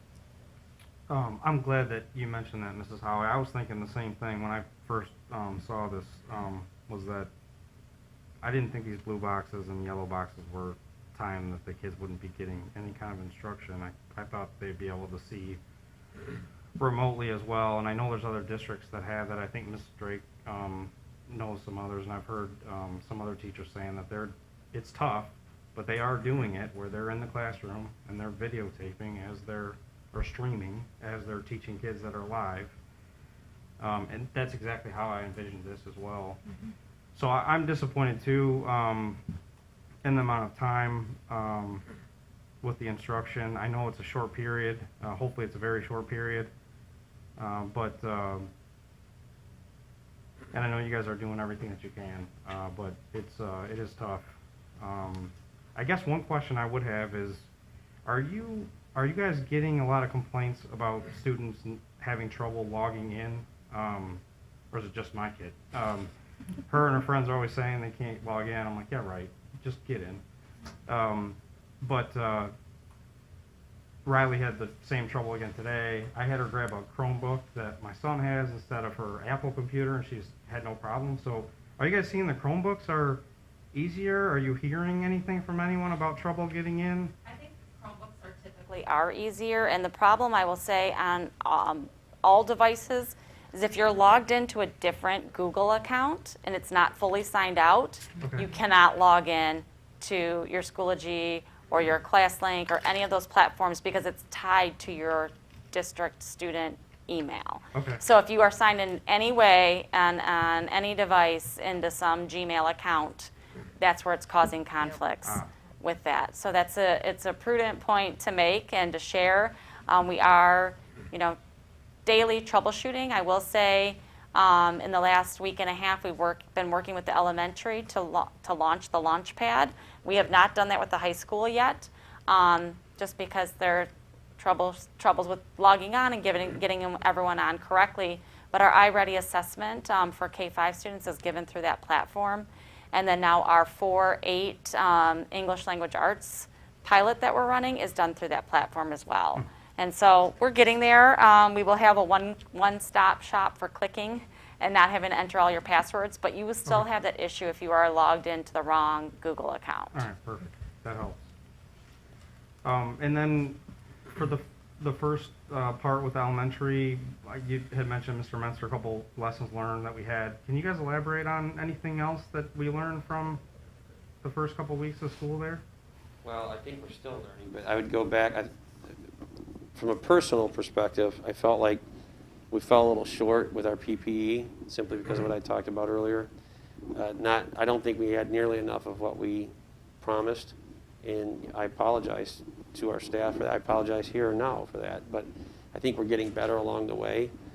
I think our teachers are getting more comfortable along the way. They're building their toolbox up, with the different modalities or the delivery of their instruction. The half day at the elementary on the Wednesday was really to maximize the at-home learning that was going on when kids aren't with teachers. And there was a lot of passion, I felt, about that. We wanted to look at a full day on that Wednesday as well, but to differentiate that individualized instruction. That's what I heard from teachers. So I think overall, we're getting there. And I like the idea that we have of really implementing a full day on that Monday and Tuesday, and that half day on that Wednesday, which will rotate. It's a 4-hour block, and so we can replicate that schedule. So I think elementary is closer to where we want to be in that face-to-face instruction. I had a kind of a comment to talk basically to the parents at home too, and to you guys about the dual teachers teaching in the classroom and at home. I've been watching it this year, and I'm just wanting to point out that does create, you're having the teachers basically be in two places at once. And that becomes a stress that is unlike any other year on top of pandemic stress. So I do see that sounds amazing, but I also notice that it's distracted teaching. You have less time to implement with fidelity because of the fact that you're pausing and you're starting, and you're not allowed to record the students in your room, so you have to be moved to a certain spot. Then you have to run around to another computer because this computer is the only one with the camera if you don't have all the cameras for every teacher. So it becomes a dancing move game the whole time, and if that were to be where the district was moving, I would just want to make sure that we have every tool accessible to the teachers to be able to do that without having to dance and move in order to teach, because it's very difficult. We are looking at, the microphone, the speaker, that whole, and I will tell you, we've been trying to buy microphones since August, and you cannot buy them in bulk. You cannot get them. They will not distribute them. So we did have a meeting as part of our bond technology meeting, and we talked to our coordinator, Brett Emerson from Comtech Designs, and he's helping work with me to try to think about what that might look like and what can we actually get our hands on. So we might be able to be more prepared for that. But I know you each speak to less time in the classroom, but I can't say enough about what the elementary teachers did with those 4 hours of time with their instruction. And so when you don't have lunch and you don't have that extra recess and you don't have a full hour of encore, you have solid instructional time and you have half the students. So even though it is less time for our students throughout the week, I think I could kind of offer for you to think about that the middle school and the high school students, although they're there for half the time during the week, that face-to-face time is really critical. And when you're working with less students, you have more time to give attention to those students that are there and help move them along. It is going to challenge us to think non-linear, right, when they're in the classroom, how that flipped classroom, how that hands-on, it should not be just open up the Chromebook and do what you would have done if you were at home. I mean, that's the point of being with the teacher. So you really hope that we can utilize that time in a way that's going to best meet the needs of our students. And then they're still touching base that remote, and it isn't where we want to be. I mean, we want all kids back in the classroom, but it's unfortunate as we sit here tonight in this meeting, 10 of us in the room with masks on. So we know that there's a lot of challenges ahead of us to try to make this all work. I thought that was a recommendation for a minute. I was going to force that.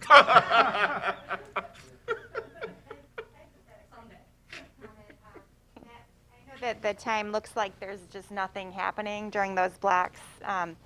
But that, you've talked before about synchronous versus asynchronous learning, and that would be, I suspect, the time that okay, so they're working on assignments independently somewhat. And I understand exactly your point. My one of my middle schoolers, this is so far from ideal, especially. It's very, very challenging. So I know he would do better. I know our whole family would do better, but I understand the need to take it slow. I appreciate the safety. One of the things, I think the advantages of our 6 through 12 is they have been utilizing Schoology, getting used to that now in this month of school. And so they'll come back face-to-face, but they can still easily assign that asynchronous. Our face-to-face elementary, they have done a tremendous job of that face-to-face, but they have to begin to build that capacity with Schoology with the people who've only been face-to-face, because we may find ourselves in that fully remote position. And we don't want families to struggle with sign-on and logins and all the things that our remote and virtual people have been going through it in this month. So we're hoping to get everybody there while we're still here face-to-face to be ready for that situation. And I would just add one last point to all of this, and Mr. Hoggins, I didn't mean to cut you out there, but the bottom line to this conversation is exactly the kind of dialogue that has to keep going. I mean, we've all shared an objective perspective. We've taken the emotion out of it at the risk of being criticized for saying this, but that's really the dialogue we have to have from everybody. Nobody's totally happy. What we want and what we can provide, I think, are two separate things right now. And so we can, we continue. When I said, it's funny sometimes when I pick the words that we weren't ready. To your point, Ms. Drake, about the whole idea of doing that. It's near and dear to my heart. I would love it, but we're just not quite there yet. So the two words I would echo at this point, and I don't think anyone says this enough, is common good. So we're trying to appease everybody towards that end, which is common good. We don't hear that today. And I'm an old history teacher, and the fact of the matter is we have to look at it from that standpoint of we're trying to serve everybody. And it's not as easy as we'd like it to be, like Stephanie's point earlier about the percentages. There's nothing we wouldn't love more to open up the doors and say, let's do it. But the reality is we're not there yet. And there's external factors we haven't even talked about yet. Cold and flu season's coming up. Ragweed's out there right now. There's all these things. We're escalating with events.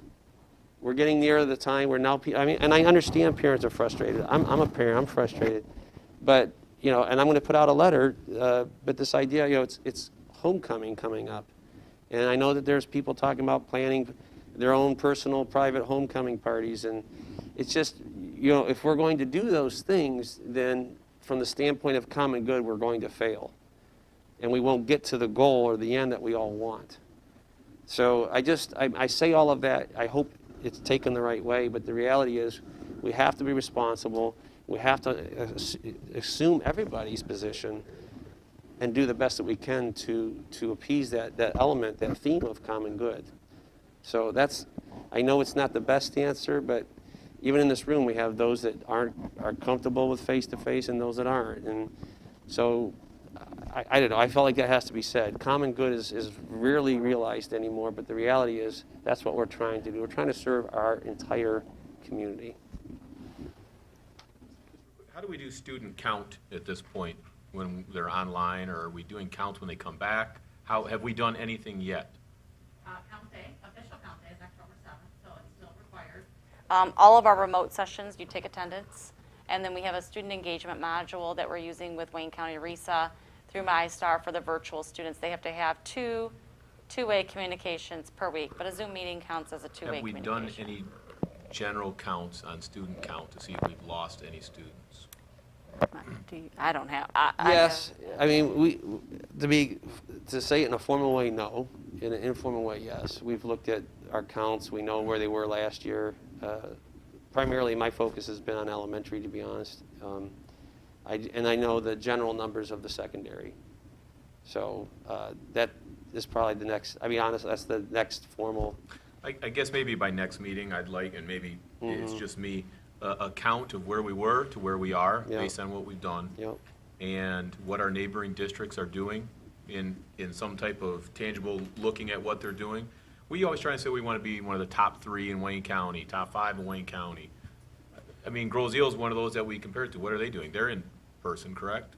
They have a Hybrid, I know elementary's in person or middle, Elementary. so they're in. They're been in spread out person. over 2 buildings. That's the way I understand it. Yeah, their high school and middle school are not in, so Correct. that elementary could spread all around to all those buildings. So it's Are they kind in? of They're not in still at all. unequal, yes. Oh. No, I thought they were. That No, was they what- are. I that thought was they what I have got the- from They a have the teacher teaching, teacher. I think, remotely and. Yeah, so and they in have the person. teacher in front of the Okay. classroom. See, I guess that's my thing. We're trying to be at the top and we're giving 16 hours of instruction. We're not going to get there. It's not going to help us. I mean, I guess what's our goal? What is our goal? To keep everybody safe, right? Originally, it was flatten the curve. Well, the curve's pretty flat. We're not going to eradicate this. It's going to be there. I mean, if we're going to do that, we're never going to go back and we're going to wear masks and Tyvek suits for the rest of their student career. There's got to be a point where we say, we're back. It's going to happen. The curve is flattened. We don't want anybody sick. We're going to take all our precautions, but it's going to happen everywhere. And we have to understand that. I don't know. We can't keep everyone completely safe everywhere unless they live in a bubble. All right? And it's just not going to happen. It's happening in other districts, and they're continuing on. They're still going on. I can't support, and I know you've put a lot of work into it, and I understand, but I can't support having less instruction time than we had at the beginning. 16 hours a week for middle school and high school, to me, does not cut it. I can't support it. That's just my take. But I know you have done a lot of work on it, and I do appreciate that, and I know there's some roadblocks, but I can't. But to their point, never thought the kids would be sleeping in till 1 o'clock to get into their class, their afternoon class on Thursday, Friday, if you're an A through M.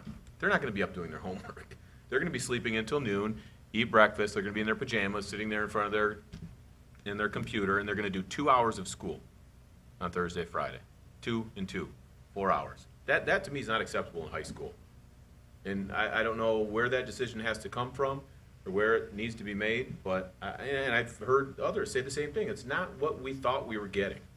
It's not what, it's just not enough time for these students, that's all. Any other comments? So for clarification, the times that they're remote, are they Schoology remote Zoom meeting like they're doing now? Okay. So they are still they're getting some instruction, they're just not face-to-face instruction? Correct. Okay, just want clarification. Okay, thank you. Anyone else? Okay, at this point, we would be looking for a motion to receive and place on file the Return to Learn update. I'll make that motion. Motion by Mr. Gerhart. Support by Ms. Helton. Any further discussion? How long does this go till? This is a return to This the is October. month of October. I just request a roll call, that's all. Okay. If we're ready, Mr. Secretary French, would you please call roll? Yes, Mrs. Drake. Yes.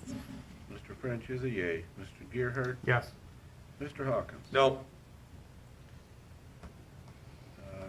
Mrs. Helton. Yes. Mrs. Howie. Yes. Mrs. Lear. Yes. Motion carries. Item 5.01, old unfinished business. I don't have anything. Does anyone else have anything? just the only thing we had talked about was utilizing the district website for YouTube and no longer doing the Zooms. I think we had talked about that. Maybe just if people are on there, to let them know that was the direction we're going. So if they're on looking for somewhere, utilize the district website going forward. And we still have the phone to call in for public comment.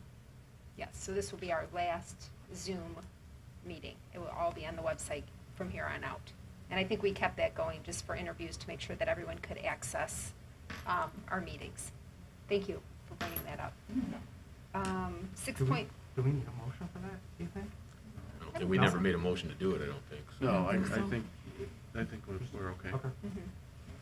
Haley says it's probably the last meeting we have to have. oh, Electronically. It's supposed to be open and up. Oh, you mean we can be in person? Yeah, have to wear masks, Or do? but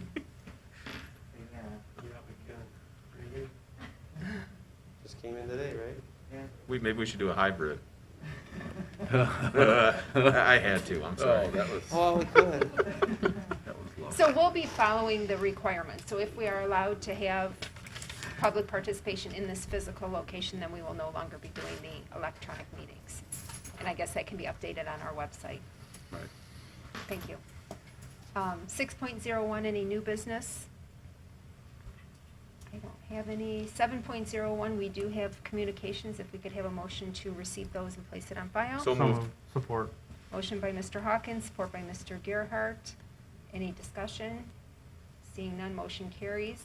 Item 8.01, public comments. This is an opportunity for people to call in with any comment at all. And we'll give people just a minute if they want to use the phone number that's on the website.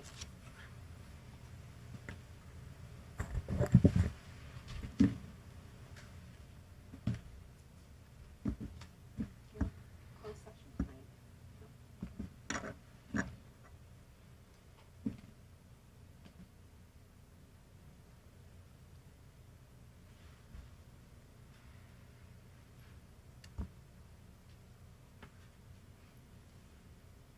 Okay, I am hearing none.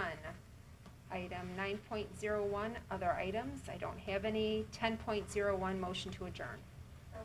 Support. Motion by Ms. Houghton, support by Mr. Gerhart. We are adjourned at 8:16 PM. Thank you, everybody. We have a call. What do we do? Is it off? It, We can take it?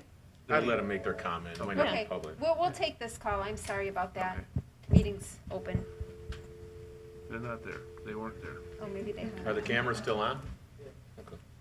Okay. We'll wait just a minute. If that person wanted to call back, we'll give you a minute. Sorry about that. We moved a little quick. And account for the delay in what we say and what they hear. I know. That might be There is part of a it. delay. There is a Dial. delay. I know. Oh, that's right.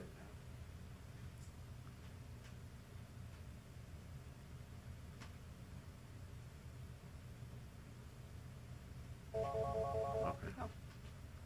And, hello? I was told that I could call this number for a public comment on the school board meeting. Yes, you can. If you could state your name and address for the record, and, Oh, okay. My name is Rachel Templin, and I am at 2719 West Road. I'm right across the street from the high school. I need to make sense of the logic and sensibility behind this schedule. The half a day, what is the point? What is the point of that? I don't understand the logic behind splitting up the days. And I have a ninth grader, and even if I had an 11th grader, he's a boy. He is not going to go to school in the daytime and then be responsible enough or trustworthy enough to come home. We are not talking about adults that have a job that they are getting paid to go to be there. You're talking about a bunch of insubordinate jerks, let's face it, high schoolers, that are going to do what they want to do when given the opportunity. The kids need to be in school. This schedule is not giving them the hours that they need to get the proper curriculum. I don't understand why we cannot have full days on Wednesday remote. If that's what the choice is for remote on Wednesdays, that's fine. But it should be a full day. This half day is pointless. Why can't we do Mondays and Thursdays full day for A through L? And then Wednesdays and Fridays full days for M through Z. That is something that makes sense. But splitting up it every single day for a half a day, whether it be morning one day and afternoon another, there are a ton of us out there that are single working households, single parent working households. Me, for example, and a lot of other people I know in this city. I've had to buy a camera just to monitor my kid while I'm at work to make sure that he's getting on his Zoom, and he still isn't getting on his Zoom. The schedule that was agreed upon today does not alleviate those kinds of issues that parents like me are having with their children not wanting to participate in their online learning. So continuing in online learning, half day, full day, for every single day of the week is nonsense. It makes zero sense.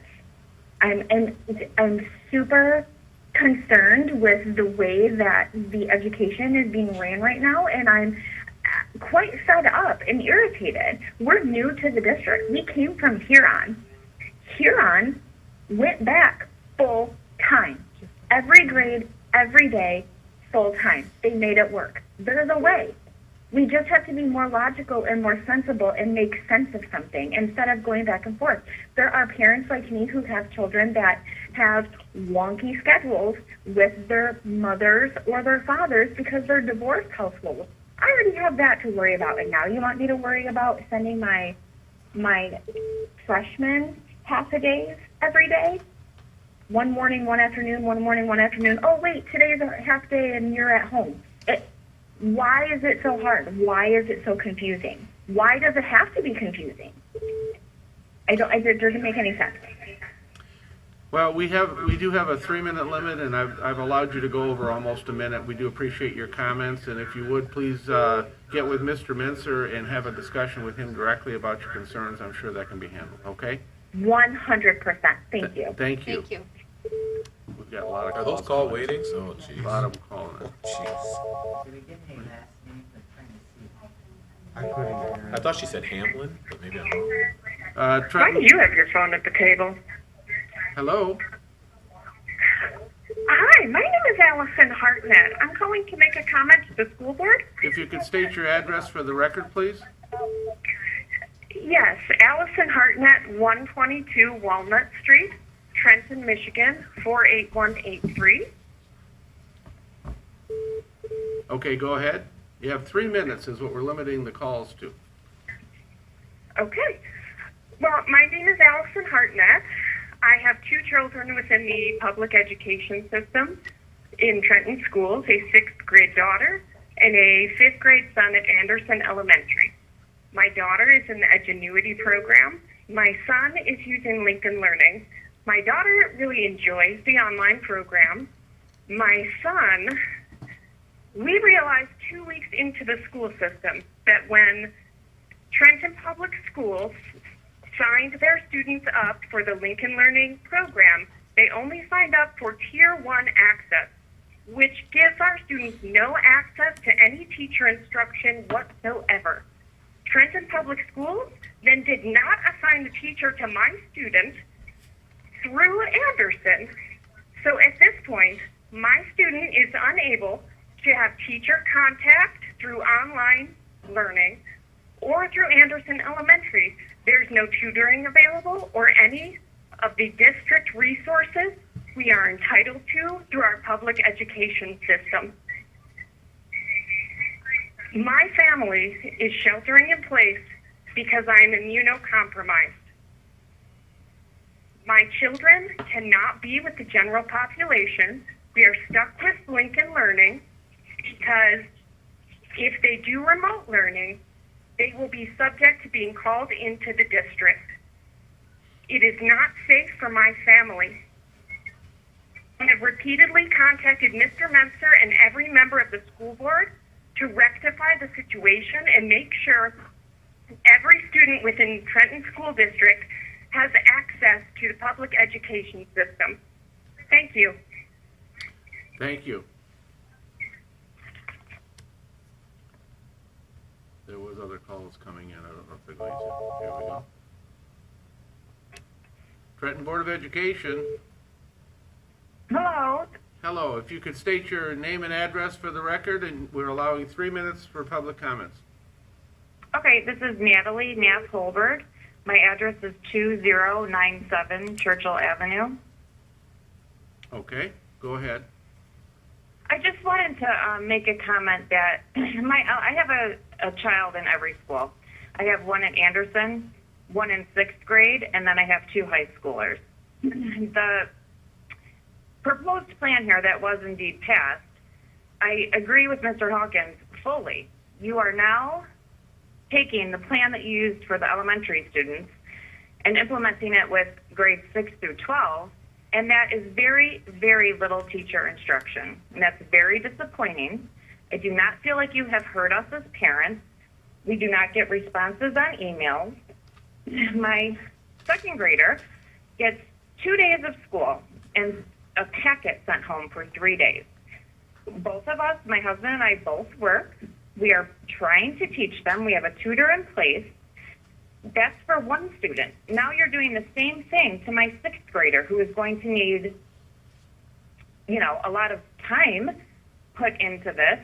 And my high school students, like Mr. Hawkins, I believe, said, now they're not going to be getting any instruction on those days because their teachers are going to be busy, just like they are in elementary, teaching the L through Z students.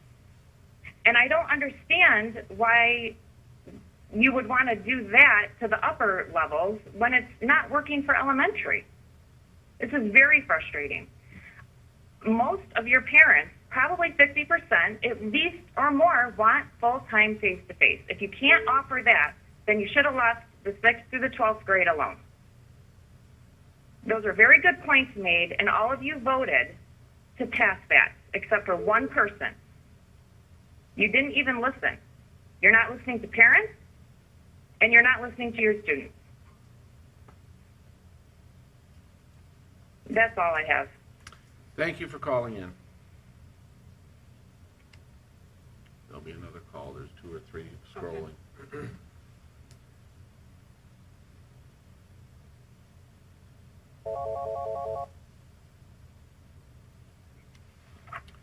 Trenton Board of Education, public comment. Could you state your name and address for the record, please? Yes, my name is Ryan Long, 3430 Brookshire. Okay, we're limiting comments to 3 minutes, but go ahead and start. Okay, thank you. So I have 2 daughters, both in elementary school at Headkey. There have been several times that the term, the best we can do, has been used. So far, we've gotten out of school days, they receive packets for 3 days of the week. The teachers only have 1 day to prep the packets currently, except for the afternoons. Now your plan will eliminate the afternoons. Children will have 3 days of school with less time for teachers to prep. So I question, why not return full time and offer a virtual component as an alternative?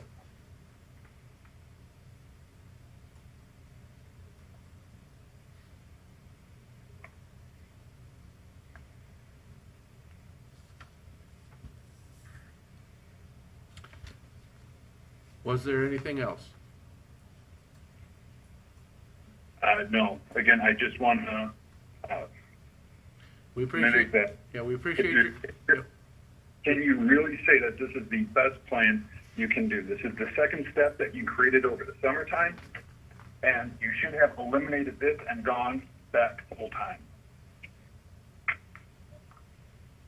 That is all. You're failing the kids. Thank you for your comments. There's more.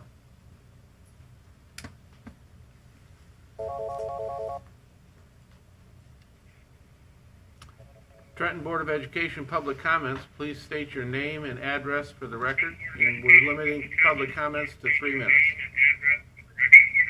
And you'll need to turn your speakers off. I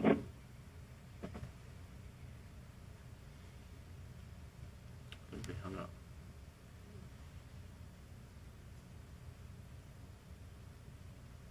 I see the names come up, so that's one of the ones that's out there that's scrolling. Oh, okay.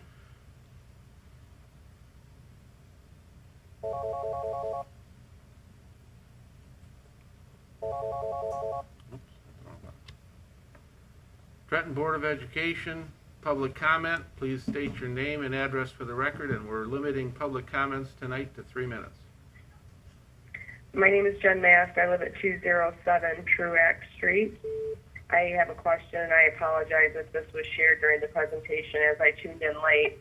But have they given any of the percentages of how many students, what percentage of students will be returning to school face-to-face in the middle school and the high school? And do we have any idea what those class size numbers will be? Public comment, we don't answer questions. We just listen to public comment. So if you have something you'd like to... Can you tell me if that was shared during the presentation tonight? I don't believe that was shared, no. But you're welcome to send an email requesting that information and whether the building administrator or whoever can help you with that. Okay, I will do that. My comment that I will make is that I have 3 students in the district. I have 2 elementary age and 1 high school age. I am an educator in another district. My 2 elementary students are going to school with me to my district where they can go full-time, and they've been going full-time since August 31st. It's not an option for me to homeschool 2 6-year-olds when I work full-time. So that's why they were uprooted from their school, their home school, to go somewhere else. My high schooler, who has to do school at home by himself because his mom works, he's been doing that. I don't understand why high schoolers and middle schoolers are going back for half days. I didn't understand why the elementary started at half days. If the kids are going to be there for half the day in those cohorts, what's the difference of a full day? I don't understand why there's any difference. And so now parents who are already having to keep track of middle school and high schoolers when they might be at work or not home or whatever, now they have these half-day interruptions. I'm just not sure why that decision was made, but I'll send my email asking for the percentages and the class sizes. Thank you. Thank you.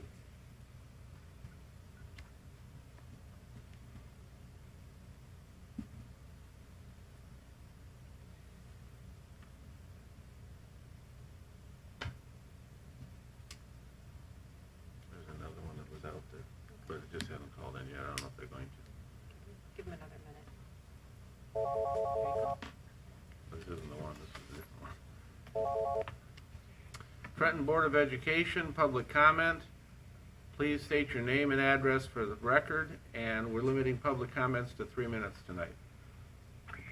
Thank you. My name is Erica Dotson, 3530 Maidstone, and I just wanted to be a voice for those who are not for going back full-time face-to-face. And we've been doing the remote program through HEDKey, and it's been great for us.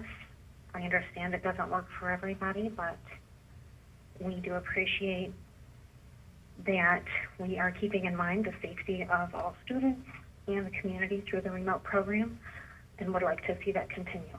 Thank you. Thank you. This is the one I was waiting for. Oh, okay. Trenton Board of Education, public comment. Please state your name and address for the record, and we're limiting comments to 3 minutes tonight. Hi, good evening. My name is Carl Pate. I live at 2036 Church Place. I just have 3 quick comments. One, I just would like to remind the board that we are still in the midst of a pandemic.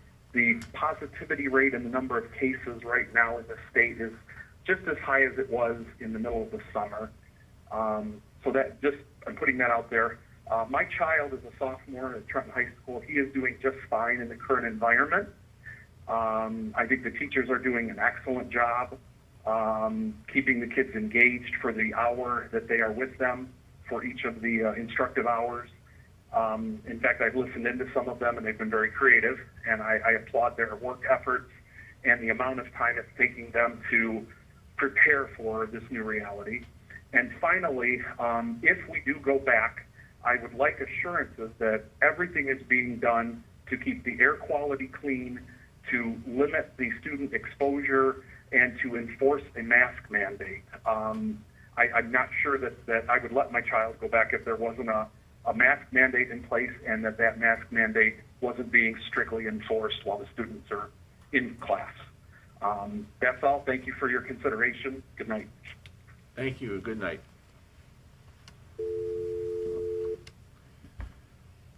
So I don't know that there was any other numbers that came up, but that one was one of the ones that I saw. Okay.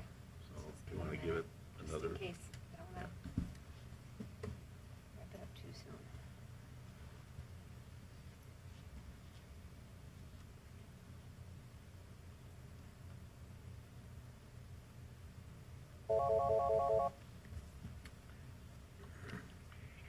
Trenton Board of Education, public comment.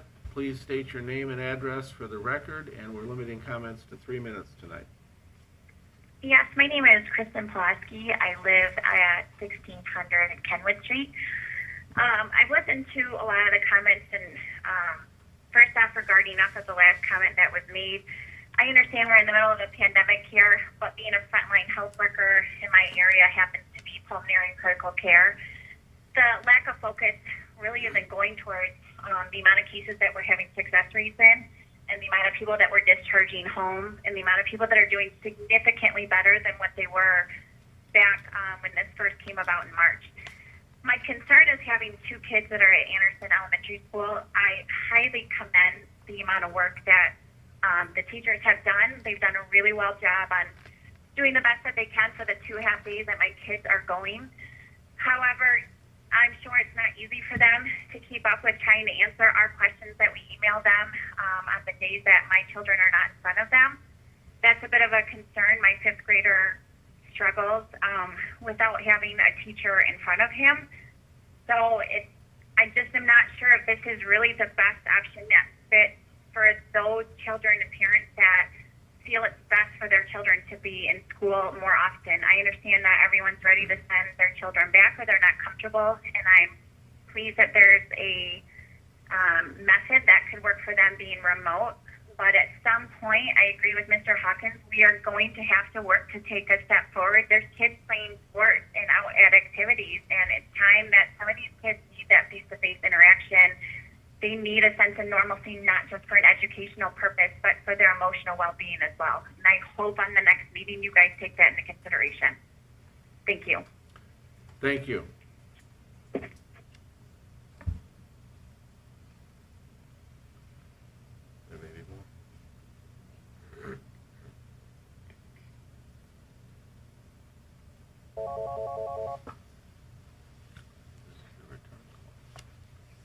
Trenton Board of Education, public comment. Please state your name and address for the record, and we're limiting calls to 3 minutes tonight.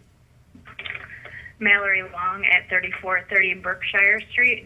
First, I just want to say that Mr. Hawkins is the only one on the board that speaks any logic whatsoever.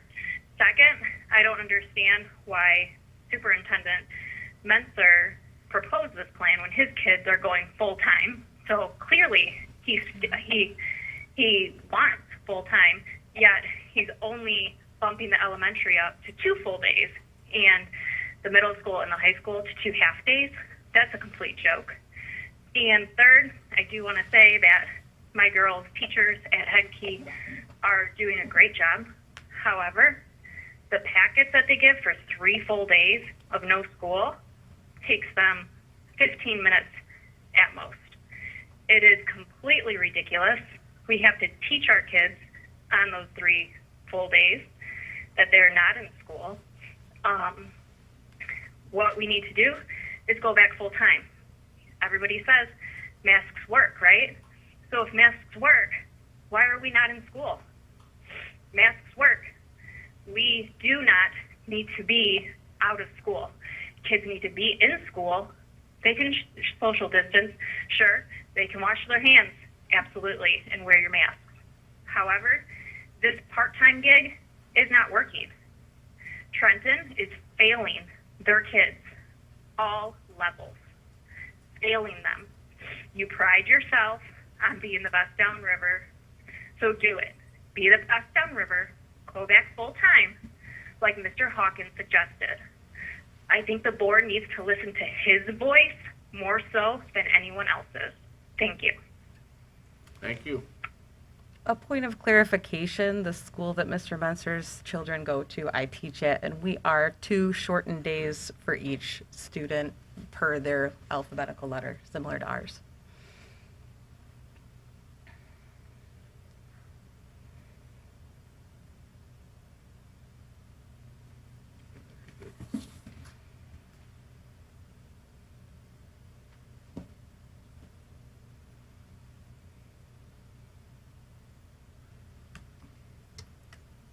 We're ready?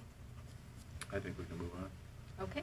Well, with that, we've already had a motion and support to adjourn, so maybe we'll just amend the time to 8:39 p.m. I think I support it. I think it was Rachel and Sean. Okay, motion by Houghton, support by Gerhart. Okay, at 8:39 PM. Thank you, everybody. Thank you.